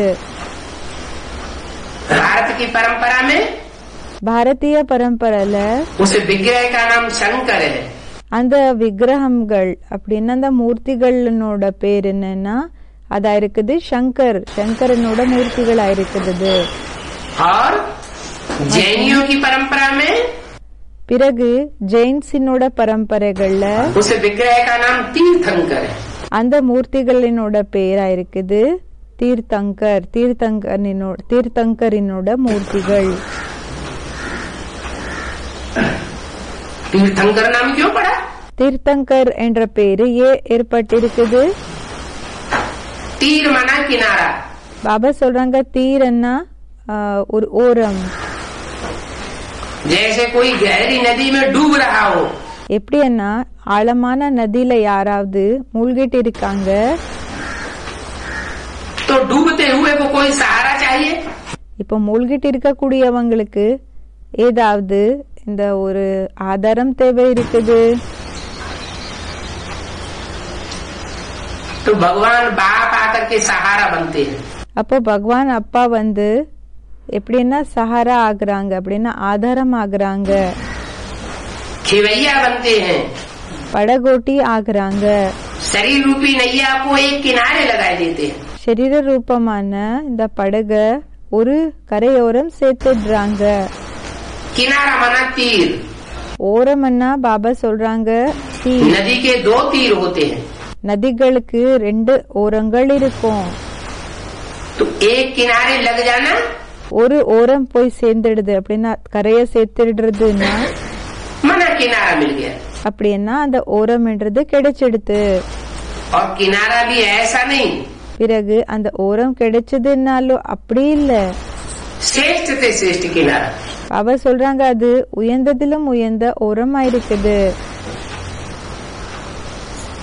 किनारे लगाने वाला கரைய சேர்த்தக்கூடியவர், तीर पर ले जाने वाला, அந்த ஓரத்துக்கு அழைச்சிட்டு போக கூடியவர். माना तीर्थंकर, அப்படின்னா தீர்த்தங்கர். था माने स्थान, தான்னா இடம். एक ठिकाने मिल जाता है, ஒரு நிலைக்கிறதுக்கான இடம் கிடைச்சிடுது. ठिकाना मिल जाता है, அந்த आत्मा को सुकून आ जाता है. ஒரு கரையோரம் கிடைச்சிடுதுன்னா, ஒரு நிலைக்கிறதுக்கான இடம் கிடைச்சிடுதுன்னா ஆத்மாக்கு எப்படின்னா நிம்மதி வந்துடுது, நிம்மதி ஆகுது. जो पाना था सो पा लिया. என்ன அடையணும்னு இருந்தோமோ அதை நம்ம அடைஞ்சிட்டோம். ऐसा ठिकाना இப்படிப்பட்ட ஓரம் और दुनिया में कोई मनुष्य मात्र दे नहीं सकता. வேற யாருமே இப்படி எந்த மனிதன் கூடயும் உலகத்துல கொடுக்க முடியாது. बुद्धि को ठिकाना मिलता है, புத்திக்கு ஒரு ஓரம் கிடைச்சிடுது. मन को ठिकाना मिलता है, மனதுக்கு ஒரு நிலைக்கிறதுக்கான இடம் கிடைக்குது. मन बुद्धि को ही आत्मा कहा जाता है. மன புத்திக்கு தான் ஆத்மான்னு சொல்லப்படுகிறது. आत्मा जब निश्चित ठिकाने पर पहुंच जाती है, பாபா சொல்றாங்க ஆத்மா எப்போ ஒரு பக்கா இருக்கக்கூடிய இடத்துக்கு போய் சேர்ந்துடுது, तो सुकून अनुभव करती है. அப்போ நிம்மதி அனுபவம் செய்து. सुकून अनुभव करने से இப்போ நிம்மதின்ற அனுபவம் செய்யறதுனால पुरुषार्थ अच्छा होता है. புருஷார்த்தம் நல்லபடியாக ஏற்படுதுன்னு சொல்றாங்க. बुद्धि में सिर्फ बैठना चाहिए பாபா சொல்றாங்க புத்தில வெறும் உட்காரணும். कि जो रास्ता हमको पाना था वो अब हमने पा लिया. எந்த இடம் இப்போ நமக்கு கிடைக்கணும்னு இருந்ததோ அது கிடைச்சிடுதுன்னு. रास्ता बताने वाला जो ऊंचे से ऊंचे चाहिए था, जिसकी आस थी जन्म जन्मांतर से, இப்போ அந்த இடத்த சொல்லக்கூடியவங்க அப்படின்னா என்ன நமக்கு நம்ம எதிர்பார்த்துட்டு இருந்தோமோ யாருக்காக वो मिल गया. அவரு கிடைச்சிட்டாங்க. ऐसे जो निश्चय बुद्धि हो जाते हैं, இப்படி யாரு நிச்சய புத்தி ஆயிடுறாங்களோ वो निश्चय बुद्धि की निशानी क्या होती है? இந்த நிச்சய புத்தியா இருக்கக்கூடியவங்களுக்கான அடையாளம் என்ன இருக்குது? है निश्चय बुद्धि, நிச்சய புத்தி विजयते. விஜயத்தே. किस आधार पर विजयी होते हैं? எந்த ஆதாரப்படி வெற்றி கிடைக்குது? निश्चिंत हो जाते हैं कि हमें ठिकाना मिल गया.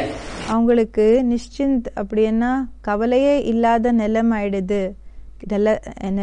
நிலைமை கிடைச்சிடுது. என்னன்னா நமக்கு என்ன கிடைக்கணுமோ அது கிடைச்சிடுது. जो जितना निश्चिंत आत्मा बनती है, யாரு எந்த அளவுக்கு கவலை இல்லாத ஆத்மா ஆயிடுறாங்களோ, चिंता रहित बनती है, சிந்தனை இந்த கவலைகள்ல இருந்து அவங்க அப்பாற்பட்ட ஸ்டேஜுக்கு போயிடுறாங்களோ, वो निसंकल्प होती है. அவங்க நிசங்கல்பி ஆயிருப்பாங்கன்னு சொல்றாங்க. अगर चिंतन चलता भी है ஒருவேளை சிந்தனை நடந்ததுனாலும் तो अपनी देह के बारे में कोई चिंतन नहीं. அப்போ பாபா சொல்றாங்க தன்ன தேகத்தினோட பற்றி எந்த விதமான சிந்தனையும் இல்லைன்னு சொல்றாங்க. देह के संबंधियों के बारे में भी चिंतन नहीं चलेगा. தேகத்தினோட உறவினர்கள் இருக்காங்க இல்லையா, அவங்கள பற்றி கூடயும் எந்த விதமான சிந்தனைகள் நடக்கிறது இல்ல. क्यों? ஏன்? क्योंकि आत्मा एक परमात्मा बाप की बन गई. ஏன்னா ஆத்மா ஒரு பரமாத்மா அப்பாவோட குழந்தை ஆயிடுச்சு. देह के संबंधियों की नहीं है. தேகத்தினோட உறவினர்கள் இருக்காங்க இல்லையா, அவங்களோடது இல்ல. किसकी बन गई? யாரோடது ஆயிடுச்சு? एक परमात्मा बाप की बन गई. ஒரு பரமாத்மா அப்பாவினோட குழந்தை ஆயிடுச்சு. तो चिंतन किसका चलेगा? அப்போ சிந்தனை யார பற்றி நடக்கும்? एक बाप का चिंतन चलेगा ஒரு அப்பா பற்றி சிந்தனை நடக்கும். और बाप का जो कार्य है பிறகு அப்பாவினோட வேலை என்ன இருக்கு, उस कार्य का चिंतन चलेगा. அந்த வேலைய பற்றி சிந்தனை நடக்கும். देह के संबंधियों की तरफ बुद्धि தேகத்தினோட உறவினர்கள் இருக்காங்க இல்லையா, அவங்க மேல புத்தி दौड़ नहीं सकती. அது ஓடாதுன்னு சொல்றாங்க. अगर दौड़ती है ஒருவேளை ஓடுச்சுனாலும் तो इससे साबित होता है அப்போ இதனால நிரூபணம் ஆகுது कि विश्व पिता के बच्चे अभी नहीं बने। விஸ்வ பிதாக்கு குழந்தை இப்போ ஆகல. விஸ்வ பிதாவினோட குழந்தைகள் இப்போ ஆகல. लिमिटेड है, லிமிட்டடா இருக்காங்க. लिमिट में बंधे हुए हैं। லிமிட்ல கட்டுப்பட்டு இருக்காங்க. देह और देह के उत्पन्न होने का स्थान, தேகம் பிறகு தேகத்திலிருந்து ஜென்ம எடுத்துக்க கூடிய இடம், जहाँ देह पली है, எங்க தேகம் பாலனை எடுத்திருக்குது, वो भी अगर याद आता है அது கூட ஒருவேளை நினைவு வருதுன்னா तो उससे भी क्या साबित होता है? அப்போ அதனால கூட என்ன நிரூபணம் ஆகுது? विदेही बाप के बने हैं, விதேகி அப்பாவினோட குழந்தைகளா இருக்கீங்களா? ये देहदारी बाप के हैं अभी तक भी। இல்லன்னா இப்போ வரைக்கும் தேகதாரி அப்பாவினோட குழந்தைகளா இருக்கீங்களா? देहदारी बाप के हैं, தேகதாரி அப்பாவினோட குழந்தைகளா இருக்கீங்க? नहीं तो இல்லன்னா बाप का जो ज्ञान है அப்பாவோட ஞானம் என்ன இருக்கு? वो सारे विश्व के लिए है। அது முழு உலகத்துக்காக இருக்குது. विश्व पिता है, உலகத்துக்கே அப்பான்னா सारे विश्व का कल्याण करने वाला है। முழு உலகத்தினோட உலகத்துக்கு நன்மை செய்யக்கூடியவங்க இருக்காங்க. तो विश्व पिता के बच्चे भी कैसे होंगे? அப்போ உலகத்தினோட விஸ்வ பிதாவினோட குழந்தைகள் கூட எப்படி இருப்பாங்க? सारे विश्व के लिए सोचने वाले होंगे, முழு உலகத்துக்காகவே யோசிக்க கூடியவங்க இருப்பாங்க. चिंतन मंथन करने वाले होंगे, விசார சாகர மந்தன செய்யக்கூடியவங்களாக இருப்பாங்க. अपनी देह, अपनी தன்னோட தேகம் देह और देह के संबंधियों, பிறகு தேகத்தினோட உறவினர்கள், देह के पदार्थों தேகத்தினோட பொருள்கள், और देह के स्थान को देखने वाले பிறகு தேகத்தினோட இடங்களை பார்க்கக்கூடியவங்க नहीं होंगे। அப்படி அவங்க இருக்க மாட்டாங்க. देखते हुए भी नहीं देखेंगे, பார்த்தாலும் பார்க்காம இருப்பாங்க, सुनते हुए भी கேட்டாலும் नहीं सुनेंगे। கேட்காம இருப்பாங்க. जैसे सारी दुनिया को देखेंगे எப்படி முழு உலகத்தை பாக்குறாங்களோ वैसे उनको भी देखेंगे। அதே மாதிரிதான் அவங்கள கூடயும் பாப்பாங்க. ऐसे नहीं देह के संबंधियों के लिए प्रायोरिटी देंगे, அப்படி இல்ல தேகத்தினோட உறவினர்களுக்கு முக்கியத்துவம் கொடுப்பாங்கன்றது இல்ல. देह के पदार्थों के लिए प्रायोरिटी देंगे नहीं, தேகத்தினோட பொருள்களுக்காக முக்கியத்துவம் கொடுப்பாங்க இல்ல. जैसे सब जीते हैं எப்படி எல்லாருமே இருப்பாங்களோ वैसे हमें भी जीने का हक है। அதே மாதிரிதான் நமக்கு கூடயும் இருக்கிறதுக்காக அதிகாரம் இருக்குது, किसी बात में स्पेशलिटी नहीं चाहिए, உரிமை இருக்குது. எந்த விஷயத்துல கூடயும் ஸ்பெஷாலிட்டி தேவையில்லை. भगवान बाप के बच्चे, பகவான் அப்பாவினோட குழந்தைகள், जगन्नाथ के बच्चे हैं या श्रीनाथ के बच्चे? ஜெகநாத்தினோட குழந்தைகளா இல்லன்னா ஸ்ரீநாத்தினோட குழந்தைகளா? जगन्नाथ के बच्चे, ஜெகநாத்தினோட குழந்தைகள். जगतनाथ माना ஜெகத்நாத்னா जिसने सारे जगत का पालन पोषण किया, யாரு முழு உலகத்துக்கே பாலனை பிறகு போஷணை பண்ணிருக்காங்க, उसके बच्चे। அவங்களோட குழந்தைகள். श्रीनाथ के बच्चे नहीं सिर्फ, வெறும் ஸ்ரீநாத்தினோட குழந்தைகள் இல்ல, श्रेष्ठनाथ कौन? உயர்ந்த டைரக்ஷன் கொடுக்கக்கூடியவர் யாரா இருக்காங்க? श्रीनाथ कहा जाता है कृष्ण को, பாபா சொல்றாங்க ஸ்ரீநாதன் சொல்லி கிருஷ்ணருக்கு சொல்வாங்க. और जगन्नाथ कहा जाता है பாபா சொல்றாங்க ஜெகநாதன் சொல்றாங்க राम को। ராமருக்கு. वो जगन्नाथ है सारे विश्व के प्रति सोचने वाला, அந்த ஜெகநாத் இருக்காங்க முழு உலகத்துக்காக யோசிக்க கூடியவர், कल्याण करने वाला, நன்மை செய்யக்கூடியவர். और वो श्रीनाथ है பிறகு அவங்க ஸ்ரீநாத் இருக்காங்க सिर्फ देव आत्माओं के लिए सोचने वाला। வெறும் தேவ ஆத்மாக்களுக்காக யோசிக்க கூடியவர். देव आत्मा है भारत की, பாபா சொல்றாங்க தேவ ஆத்மாக்கள் இருக்காங்க பாரத்தினோட ஆத்மாக்கள். कहाँ की है? विदेश की है कि भारत की है? எங்க இருக்கக்கூடியவங்க விதேசிகளா இல்லன்னா பாரதவாசிகளா? भारत की। பாரதவாசி. और सारा विश्व है பிறகு முழு உலகம், सारे जगत का, முழு உலகத்துக்காக, सारे विश्व का कल्याण करना है முழு உலகத்துக்கு நன்மை செய்யணுமா या सिर्फ भारत का करना है? இல்லன்னா வெறும் பாரத்துக்கு நன்மை செய்யணுமா? आम सारे विश्व का कल्याण இன் ஜெனரல் முழு உலகத்துக்கு நன்மை, और खास பிறகு விசேஷமாக भारत का कल्याण करना है। பொதுவாக எப்படின்னா முழு உலகத்துக்கு நன்மை, ஆனா விசேஷமாக பாரத்துக்கு நன்மை செய்யணும். खास भारत का कल्याण क्यों करना है? பாபா சொல்றாங்க விசேஷமாக பாரத்துக்கு ஏன் நன்மை செய்யணும்?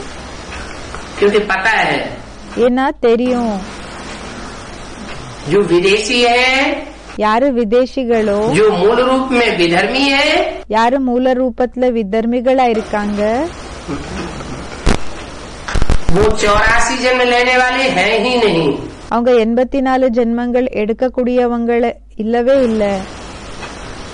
जब 84 जन्म ही उनके नहीं होते हैं पूरे, இப்போ 84 ஜென்மங்களே அவங்களது ஆகிறது இல்ல கம்ப்ளீட் ஆகனா, तो वो बाप से वर्षा लेंगे? அப்ப அவங்க அப்பாயிடம் இருந்து சொத்தை எடுத்துக்குவாங்களா? और तो विरोध करेंगे अंत में। அவங்க என்ன செய்வாங்கன்னா கடைசிக்கு எதிர்ப்பாங்க, बाप का विरोध करेंगे, அப்பாவை விரோதம் செய்வாங்க, बाप के बच्चों का विरोध करेंगे, அப்பாவோட குழந்தைகளுக்கு எதிர்ப்பாங்க, और विरोध करके பிறகு எதிர்த்து अलग हो जाएंगे, தனியாயிடுவாங்க, विघ्न डालेंगे, தடைய போடுவாங்க, उनके जन्म ही कम होते हैं। அவங்களோட ஜென்மமே கம்மி ஆகுது. 83 जन्म होंगे, 82 जन्म होंगे, 81 जन्म होंगे, 83, 82 ஜென்மங்கள், 81 ஜென்மம் ஆகும், कम जन्म होंगे, கம்மி ஜென்மம் கிடைக்கும். पूरे 84 जन्म नहीं ले सकते। முழுமையாக 84 ஜென்மங்கள் எடுத்துக்க முடியாது. जो पूरे 84 जन्म लेने वाले हैं, யாரு முழுமையாக 84 ஜென்மங்கள் எடுத்துக்க கூடியவங்க இருக்காங்க, वो है बाप के सगे बच्चे, அவங்க இருக்காங்க அப்பாவோட சொந்த குழந்தைகள், पक्के भारतवासी। பக்கா பாரதவாசிகள். आज से लेकर के अंत तक बाप के साथ नंबरवार पार्ट बजाने वाले हैं। ஆரம்பத்திலிருந்து கடைசி வரைக்கும் அப்பா கூட நம்பர் வாராக பாட் செய்யக்கூடியவங்க ஆயிருக்காங்க, செய்யக்கூடிய குழந்தைகள் ஆயிருக்காங்க. उनमें भी नंबरवार है, அவங்கள கூடயும் நம்பர் வாராக இருக்காங்க. श्रेष्ठ से श्रेष्ठ जिनको नंबर मिलता है वो सिर्फ है 8। உயர்ந்ததிலும் உயர்ந்த நம்பர் யாருக்கு கிடைக்குமோ அவங்க ஆயிருக்காங்க வெறும் 8 பேரு. लेकिन माया उनको भी नहीं छोड़ती है। ஆனா மாயா அவங்கள கூடயும் விடுறது இல்ல. माया दुनिया में किसी को छोड़ती है? மாயா யாரையாவது உலகத்துல விடுதா? इसलिए माया रावण भी सर्वशक्तिवान कहा जाता है। அதனாலதான் மாயா ராவண் கூடயும் சர்வசக்திவானன் சொல்லப்படுகிறான். राम भी ராமர் கூடயும் सर्वशक्तिवान कहा जाता है। फिर दोनों में अंतर क्या है? சர்வசக்திவானன் சொல்லப்படுகிறான் சொல்றாங்க. பாபா சொல்றாங்க இப்போ ராமர் இருக்காங்க இல்லையா, அவங்க சர்வசக்திவான். அப்போ மாயா ராவண் கூடயும் சர்வசக்திவான் ஆயிருக்கான். அப்போ என்ன வித்தியாசம்னு கேக்குறாங்க. रावण सर्वशक्तिवान होते हुए भी பாபா சொல்றாங்க ராவண் சர்வசக்திவானாக இருந்தாலும் रुलाने का निमित्त बनता है, அழ வைக்கிறதுக்காக நிமித்த ஆகுறான். रोने वाली दुनिया बनाता है। அழ வைக்கிற உலகத்தை உருவாக்குறான் நிமித்தம் ஆகிறதுக்காக. பிறகு ராமர் रमण करने वाली दुनिया बनाता है, खेल खिलाता है। அவங்க அந்த குஷியிலேயே இருக்கிற உலகத்தை உருவாக்குறாங்க. எப்படின்னா खुश करता है, குஷிய ஏற்படுத்துறாங்க, प्रसन्न करने वाला बनता है, பிரசன்னமாக ஏற்படுத்துறவங்களாக ஆகுறாங்க. कराने वाला बनता है। वो सुख की दुनिया बनाता है அவங்க சுகத்தினோட உலகத்தை உருவாக்குறாங்க. और वो दुख की दुनिया बनाता है। பிறகு அவங்க என்னன்னா துக்கத்தினோட உலகத்தை உருவாக்குறாங்க. द्वापर के आदि से ही रावण राज्य शुरू होता है, जब से द्वैतवाद शुरू हुआ। துவாபர யுகத்தினோட ஆரம்பத்திலிருந்தே ராவண ராஜ்யம் ஸ்டார்ட் ஆயிடுச்சு. எப்போலிருந்து இந்த இரட்டைவாதி மதம் ஸ்டார்ட் ஆயிடுச்சு அப்போலிருந்து द्वापर शुरू हुआ, துவாபர ஸ்டார்ட் ஆயிடுச்சு. तो द्वापर में इतना दुख था क्या? பாபா கேக்குறாங்க, துவாபரத்துல இந்த அளவுக்கு துக்கம் இருந்ததா? जितना कलयुग के अंत में होता है, எந்த அளவுக்கு கலியுகத்தினோட கடைசியில இருக்குமோ அந்த அளவுக்கு. द्वापर के आदि में भी बहुत सुख था। துவாபர யுகத்தினோட ஆரம்பத்துல கூடயும் ரொம்ப சுகம் இருந்தது. उस समय जो शास्त्र लिखे गए थे वो भी सात्विक स्टेज वाले थे।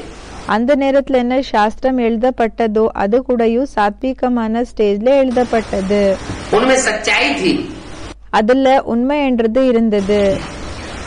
ज्यों ज्यों रावण राज्य बढ़ता गया, எப்படி அந்த ராவண் ராஜ்யம் ஸ்டார்ட் ஆச்சோ, रावण அப்படின்னு அதிகமாச்சோ, का प्रभाव बढ़ता गया, सत्ता बढ़ती गई, ராவணனோட பிரபாவம் அதிகமாச்சு, அதோட அவங்களோட இந்த ஒரு உரிமை என்றது அதிகமாச்சு. वैसे वैसे दुनिया में दुख दर्द भी அந்த அளவுக்கு உலகத்துல துக்கம் மற்றும் நோய்கள் கூடயும் बढ़ता गया।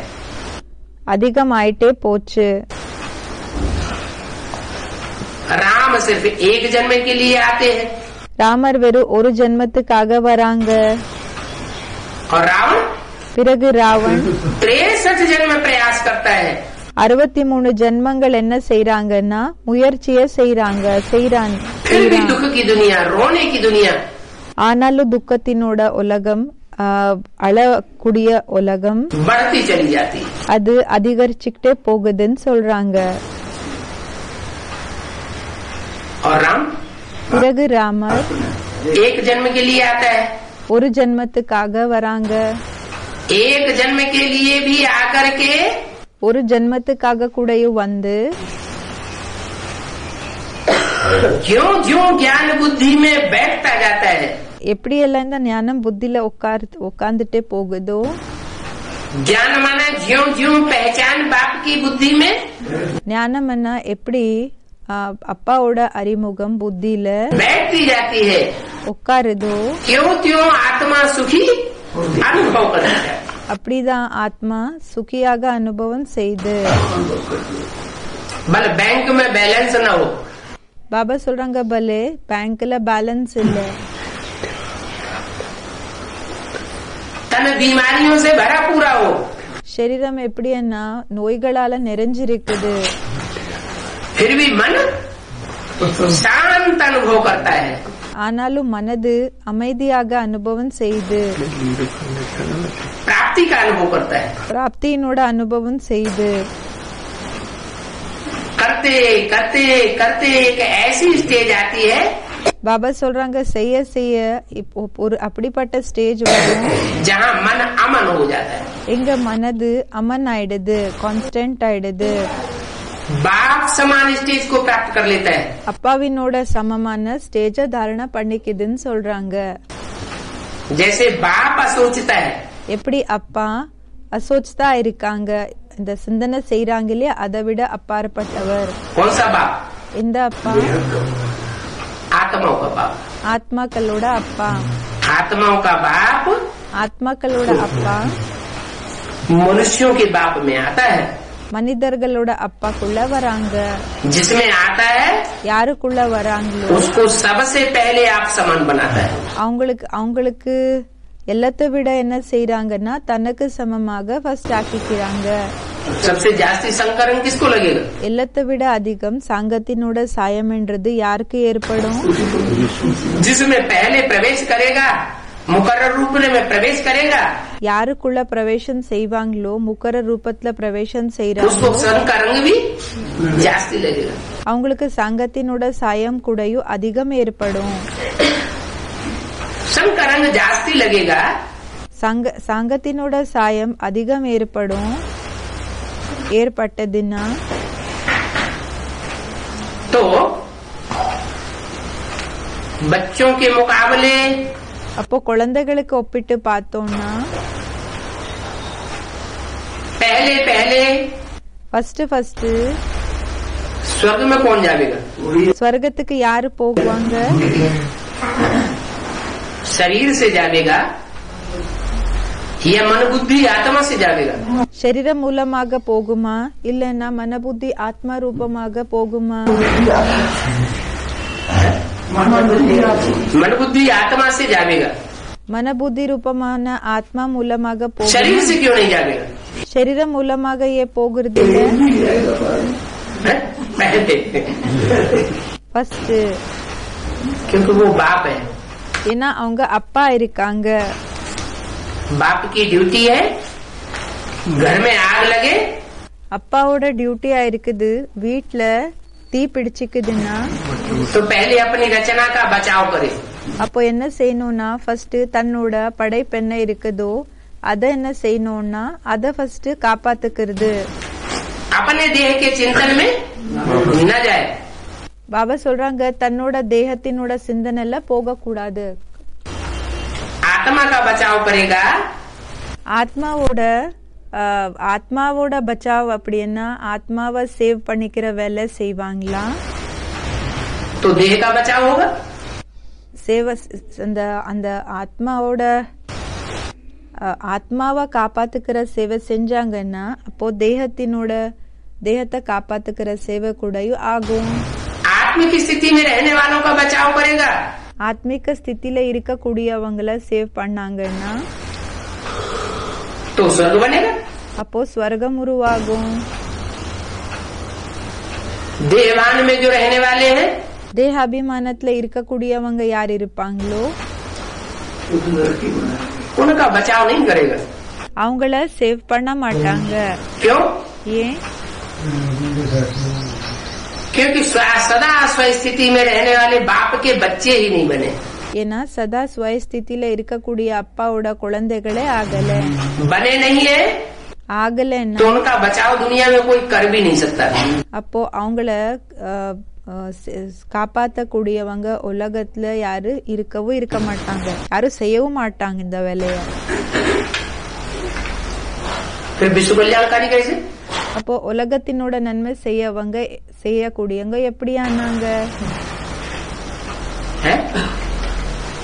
फिर उसे विश्व कल्याणकारी कैसे कहा जाए? அப்போ அவங்கள உலகத்துக்கே நன்மை செய்யக்கூடியவங்கன்னு சொல்லி எப்படி சொல்ல முடியும்? विश्व कल्याणकारी ऐसे உலகத்தினோட நன்மை செய்யக்கூடியவங்க எப்படின்னா कि जो भी संसार में दूसरे धर्म विश्व धर्म फैले हुए हैं, இப்போ யாரெல்லாம் உலகத்துல எப்படின்னா இந்த உலகத்தினோட தர்மங்கள் எல்லாம் பரவி இருக்குது, उन विश्व धर्मों में से चुनी हुई श्रेष्ठ आत्माओं को அந்த உலகத்துல இருக்கக்கூடிய விஸ்வ தர்மத்தினோட தேர்ந்தெடுத்திருக்கிற அந்த ஆத்மாக்கள் மூலமாக माला के रूप में संगठित कर लेता है। அவங்கள என்ன செஞ்சிடுவாங்கன்னா மாலையினோட ரூபத்துல அவங்கள ஒன்னாக்கிக்கிறாங்க. तो वो माला ही जैसे कि श्रेष्ठ आत्माओं का विश्व बन जाता है। அப்ப அந்த மாலை தான் என்ன ஆயிடுதுன்னா உயர்ந்த ஆத்மாக்களோட உலகம் ஆயிடுது. कोई कह नहीं सकता யாரால கூடயும் சொல்ல முடியாது कि दूसरे धर्म का कल्याण नहीं किया, மத்த தர்மத்தினோட நன்மை செய்யலன்னு சொல்லி சொல்ல முடியாது. क्या என்ன नई सृष्टि होगी उसमें आबादी कितनी होगी? புது சிருஷ்டி என்ன இருக்குமோ அதுல ஜனத்தொகை எவ்வளவு இருக்கும்? 9 लाख आबादी होगी। 9 லட்சம் ஜனத்தொகை இருக்கும். तो जो भी 9 लाख आबादी होगी இப்போ 9 லட்சம் ஜனத்தொகை என்ன இருக்கும்? उसमें हर धर्म के चुने हुए बीज होंगे। அதுல ஒவ்வொரு தர்மத்திலிருந்து தேர்ந்தெடுத்திருக்கிற விதைகள் இருப்பாங்க. हर धर्म की चुनी हुई आधारभूत आत्माएं होंगी। ஒவ்வொரு தர்மத்திலிருந்து செலக்ட் ஆயிருக்கக்கூடிய ஆதார மூர்த்திகள் இருப்பாங்க. इसलिए कोई कह नहीं सकता அதனால யாரால கூடயும் சொல்ல முடியாது कि विश्व धर्मों का पोषण नहीं किया, உலகத்தினோட தர்மத்தினோட அந்த பாலனை பண்ணல, உலகத்துக்கு பாலனை கொடுக்கலன்னு சொல்ல முடியாது. स्वार्थ आ गया சுயநல வந்துடுச்சு. नहीं, இல்ல विश्व की हर धर्म की श्रेष्ठ आत्माएं உலகத்துல இருக்கக்கூடிய ஒவ்வொரு தர்மத்துல இருக்கக்கூடியயும் சிரேஷ்ட ஆத்மாக்கள் இருப்பாங்களே அவங்கள चुन करके नई दुनिया में पहुंचते हैं। என்னன்னா அவங்கள செலக்ட் பண்ணி அவங்கள புது உலகத்துக்கு அனுப்புறாங்க, அவங்க போய் சேர்றாங்க. इसे शास्त्रों में भी लिखा हुआ है। அதனாலதான் சாஸ்திரத்துல கூட எழுதிருக்காங்க, सृष्टि का विनाश हुआ எப்போ சிருஷ்டியினோட விநாசம் ஏற்பட்டதோ तो 108 दुनिया के श्रेष्ठ बीजों को चुन करके அப்போ 108 ஆத்மாக்கள் உலகத்துல இருக்கக்கூடிய சிரேஷ்ட ஆத்மாக்களை தேர்ந்தெடுத்து नवैया में रख लिया அவங்கள அந்த படகுல வச்சுக்கிட்டாங்க, அப்ப கப்பல்ல வச்சுட்டாங்க அவங்கள. कि जब नई सृष्टि शुरू होगी तो इस तरह शुरू हो जाए। என்னன்னா புது சிருஷ்டி எப்போ ஸ்டார்ட் ஆகுமோ அப்போ இப்படி ஸ்டார்ட் ஆகும்னு. बीज का विनाश होगा नहीं விதைக்கு விநாசம் ஆக முடியாது, ஆகாது. तो सृष्टि का भी विनाश नहीं होगा। அப்போ சிருஷ்டியினோட விநாசமும் ஆகாது. उन बीजों में भी नंबरवार होते हैं। அந்த விதைகள்ல கூடயும் நம்பர்வாராக இருப்பாங்க. श्रेष्ठ से श्रेष्ठ बीज हैं 8। உயர்ந்ததிலும் உயர்ந்த விதைகளா இருக்காங்க 8 பேரு. फिर दूसरे नंबर पे है 108। பிறகு 2வது நம்பர்ல 108. उनमें 2 8 ऐड हो जाते हैं। அவங்கள அந்த 8 பேரு ஆட் ஆயிட்டாங்க. तीसरे नंबर पर है 16,108।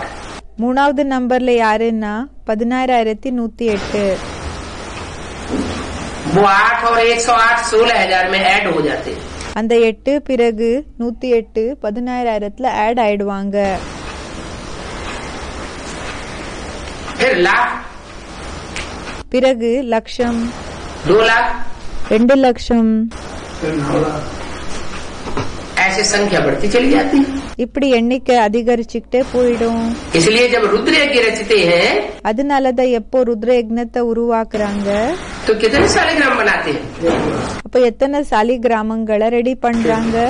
लाख 2 लाख सालिग्राम बनाते हैं। லட்ச 2 லட்ச சாலி கிராமங்களை உருவாக்குறாங்க. कहीं बोला 4 लाख बनाते हैं? எங்கேயாவது சொல்லிருக்காங்களா 4 லட்சம் உருவாக்குறாங்கன்னு? 9 लाख बनाते हैं, 9 லட்சம் ரெடி பண்றாங்கன்னு சொல்லிருக்காங்க. लेकिन कोई बना ही नहीं सकता। இத்தனை யாரால கூடயும் ரெடி பண்ணவே முடியறது இல்ல. भगवान भी आकर के इतनी आत्माओं को आत्मिक स्थिति में स्थित नहीं करा सकता। பகவான் கூடயும் ஆத்மீக ஸ்திதியில வந்து இத்தனை பேரை நிலைக்க வைக்க முடியறது இல்ல. सिर्फ कितनी आत्माओं को आत्मिक स्थिति में पढ़ाई पढ़ाकर ठहराता है। வெறும் எத்தனை ஆத்மாக்களை ஆத்மீக ஸ்திதியில படிக்க வச்சு அவங்கள நிலைக்க வைக்கிறாங்க? है लाख 2 लाख, லட்சம் 2 லட்சம். लाख कहो रुद्रमाला के बीच, லட்சம்னு சொல்லி ருத்ரமாலா மணிகளுக்கு சொல்லுங்க, और 1 लाख விதைகளுக்கு சொல்லுங்க. பிறகு 1 லட்சம் विजयमाला के बीच। விஜயமாலாவினோட விதைகள். वो शालिग्राम के रूप में बनाए जाते हैं। सुबह को बनाते हैं और शाम को அவங்கள சாலிகிராம் ரூபத்துல உருவாக்குறாங்க.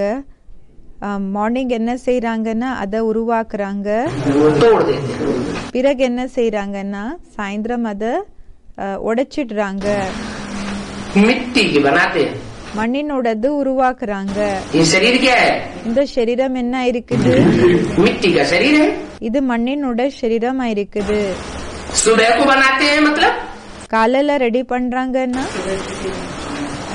सत्युग रूपी सवेरा जब होता है சத்தியக ரூபமான அந்த காலையில எப்போ ஏற்படுது उस समय वो शालिग्राम तैयार हो जाते हैं। அந்த நேரத்துல இந்த சாலிகிராமங்கள் ரெடி ஆகுது नई सृष्टि चलाने के लिए।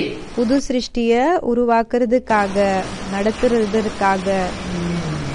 और जब कलयुग रूपी घोर अंधेरा होता है, பிறகு கலியுக ரூபமான கோரமான இருட்டு எப்போ ஏற்படுமோ, कलयुग जाने वाला होता है, கலியுகம் எப்போ போகக்கூடியதாக ஆகுமோ तो वो टूट जाते हैं। அப்போ அது உடைஞ்சு போயிடுது. ये टूटना और ये बनना कल्प कल्प चलता रहता है। இது உடைஞ்சு போயிடுறது, பிறகு உருவாகிறது. இது ஒவ்வொரு கல்பத்துல கூடயும் ஏற்பட்டுட்டே தான் இருக்கும். तो शास्त्रों में देखो भक्ति मार्ग में वो शास्त्रத்துல பாருங்க பக்தி மார்க்கத்துல कैसी कैसी बातें शास्त्रों से निकली है। எப்படிப்பட்ட விஷயங்கள் சாஸ்திரத்திலிருந்து வெளிப்பட்டிருக்கு। फिर ये शास्त्र झूठे क्यों बताते हैं? பிறகு இந்த சாஸ்திரத்தை பொய்யன்னே சொல்றாங்க। इसलिए झूठे बताते हैं எதுக்காக பொய்யன்னு சொல்றாங்கன்னா कि शास्त्र के बनने की शुरुआत சாஸ்திரம் உருவாகிறதுக்கான ஆரம்பம் कलयुग के अंत में, कलयुग आदि में, मध्य में या द्वापर के मध्य में, கலியுகத்தினோட ஆரம்பத்துல நடுவுல இல்லைன்னா துவாபர யுகத்துல ஆரம்பத்துல நடுவுல हुई या द्वापर के आदि में हुई। அப்போ ஆச்சா இல்லைன்னா துவாபர யுகத்தினோட ஆரம்பத்துல ஏற்பட்டது। द्वापर के आदि में जब शास्त्र बने थे तो उनमें सच्चाई थी। துவாபர யுகத்தினோட ஆரம்பத்துல எப்போ சாஸ்திரம் உருவாச்சோ அப்போ அதுல உண்மைன்றது இருந்தது। तो जो सच्चाई थी वो सच्चाई अभी भी मिक्स है। அப்போ என்ன உண்மைன்றது இருக்குதோ அது அந்த ஒரு உண்மைன்றது இப்பவும் மிக்ஸ் ஆக இருக்குது। ऐसे नहीं सारे शास्त्र झूठ हो गए। அப்படி இல்ல எல்லா சாஸ்திரம் எல்லாமே பொய்யாயிடுச்சுன்றது இல்ல। बाद में जो भी मनुष्य मात्र आए, பிறகு யாரெல்லாம் மனிதர்கள் எல்லாம் வந்தாங்களோ, विद्वान पंडित आचार्य आए, வித்வான் பண்டித் ஆச்சாரிகள் எல்லாம் வந்தாங்க, वो सब विकारी बुद्धि आए அவங்க எல்லாருமே விகாரி புத்திகள் வந்தாங்க। और उन विकारी बुद्धियों ने उन शास्त्रों का इंटरप्रिटेशन करना பிறகு அந்த விகாரி புத்திகள் அந்த சாஸ்திரங்களினோட இன்டர்பிரிட்டேஷன் எல்லாம் செய்து द्वापर से ही आरंभ कर दिया था। துவாபர யுகத்திலிருந்தே ஆரம்பம் பண்ணிட்டாங்க। इसलिए वो मिक्स होता गया। அதனாலதான் அது மிக்ஸ் ஆயிட்டே போச்சு। असली चीज உண்மையான பொருள் भूसे में दाने के मुआफिक रह गई। எப்படின்னா அந்த பூமிக்குள்ள தானியம் இருக்கும் இல்லையா அது மாதிரி ஆயிடுச்சு। अब उस भूसे में से இப்போ அந்த தானியத்திலிருந்து அந்த ஒரு பூமியிலிருந்து वो दाना निकालना அந்த தானியங்களை எடுக்கிறது कौन निकालेगा? இது யாரு செய்வாங்க? वो एक बाप आते हैं तो बताते हैं ஒரு அப்பா வராங்க, அப்போ சொல்றாங்க कि मैं इन शास्त्रों का सार आकर के बताता हूँ। நான் இந்த சாஸ்திரங்களினோட சாரத்தை சொல்றேன்। तुम बच्चे चाहो குழந்தைகளான உங்களுக்கு தேவை இருந்ததுன்னா तो जो मुख्य मुख्य शास्त्र हैं, அப்போ முக்கியமான சாஸ்திரங்கள் என்ன இருக்கு? गीता, கீதா, भागवत, महाभारत, भागवत, महाभारत, रामायण, ராமாயணம் इनसे टैली कर सकते हो। இது கூட டேலி பண்ணலாம்। करने की तुमको जरूरत नहीं है। பண்ற அவசியம் ஒன்னும் இல்ல हाल உங்களுக்கு। तुम दिमाग पच्ची करो। வீணாக புத்தியை யூஸ் பண்ற அவசியம் ஒன்னும் இல்ல। सारी पढ़ाई तो बाप खुद बैठ करके पढ़ाते हैं। முழு படிப்ப அப்பா சுயம் உட்கார்ந்து படிக்க வைக்கிறாங்க। तुम्हें माथा खपाने की क्या दरकार? உங்களுக்கு புத்திய யூஸ் பண்ற அவசியம் என்ன இருக்குது? फिर भी ஆனாலும் कोई अपनी बुद्धिमत्ता दिखाना चाहे, ஆனாலும் யாராவது தன்னோட புத்திசாலி தன்மையை காமிக்கணும்னு இருந்தீங்கன்னா या विश्व के कल्याण के लिए या शास्त्रवादियों के कल्याण के लिए, இல்லைன்னா உலகத்தினோட நன்மை இல்லைன்னா சாஸ்திரவாதிகளினோட நன்மை செய்யறதுக்காக जो पक्का ठाने बैठे हैं कि யாரு பக்கா இந்த விஷயத்த உருவாக்கி வச்சிருக்காங்க, இப்படி செஞ்சுதான் ஆகணும்ன்றது இருக்குது। भगवान भी उतर आए तो भी हम என்னன்னா பகவான் இறங்கி வந்தாலும் मानेंगे नहीं நாங்க ஏத்துக்க மாட்டோம்। जब तक शास्त्रों से टैली नहीं होगा। எப்போ வரைக்கும் சாஸ்திரத்துக்கு கூட டேலி ஆகாதோ அப்ப வரைக்கும் तो उन शास्त्रकारों का भी विचारों का कल्याण करने के लिए அப்போ அந்த சாஸ்திரக்காரங்க இருக்காங்க இல்லையா பாவம் அவங்களோட நன்மை செய்யறதுக்காகவும் कर सकते हो। क्या நீங்க செய்யலாம்? कर सकते हो? என்ன செய்யலாம்? शास्त्रों से टैली कर सकते हो। சாஸ்திரங்கள் கூட டேலி பண்ணலாம்।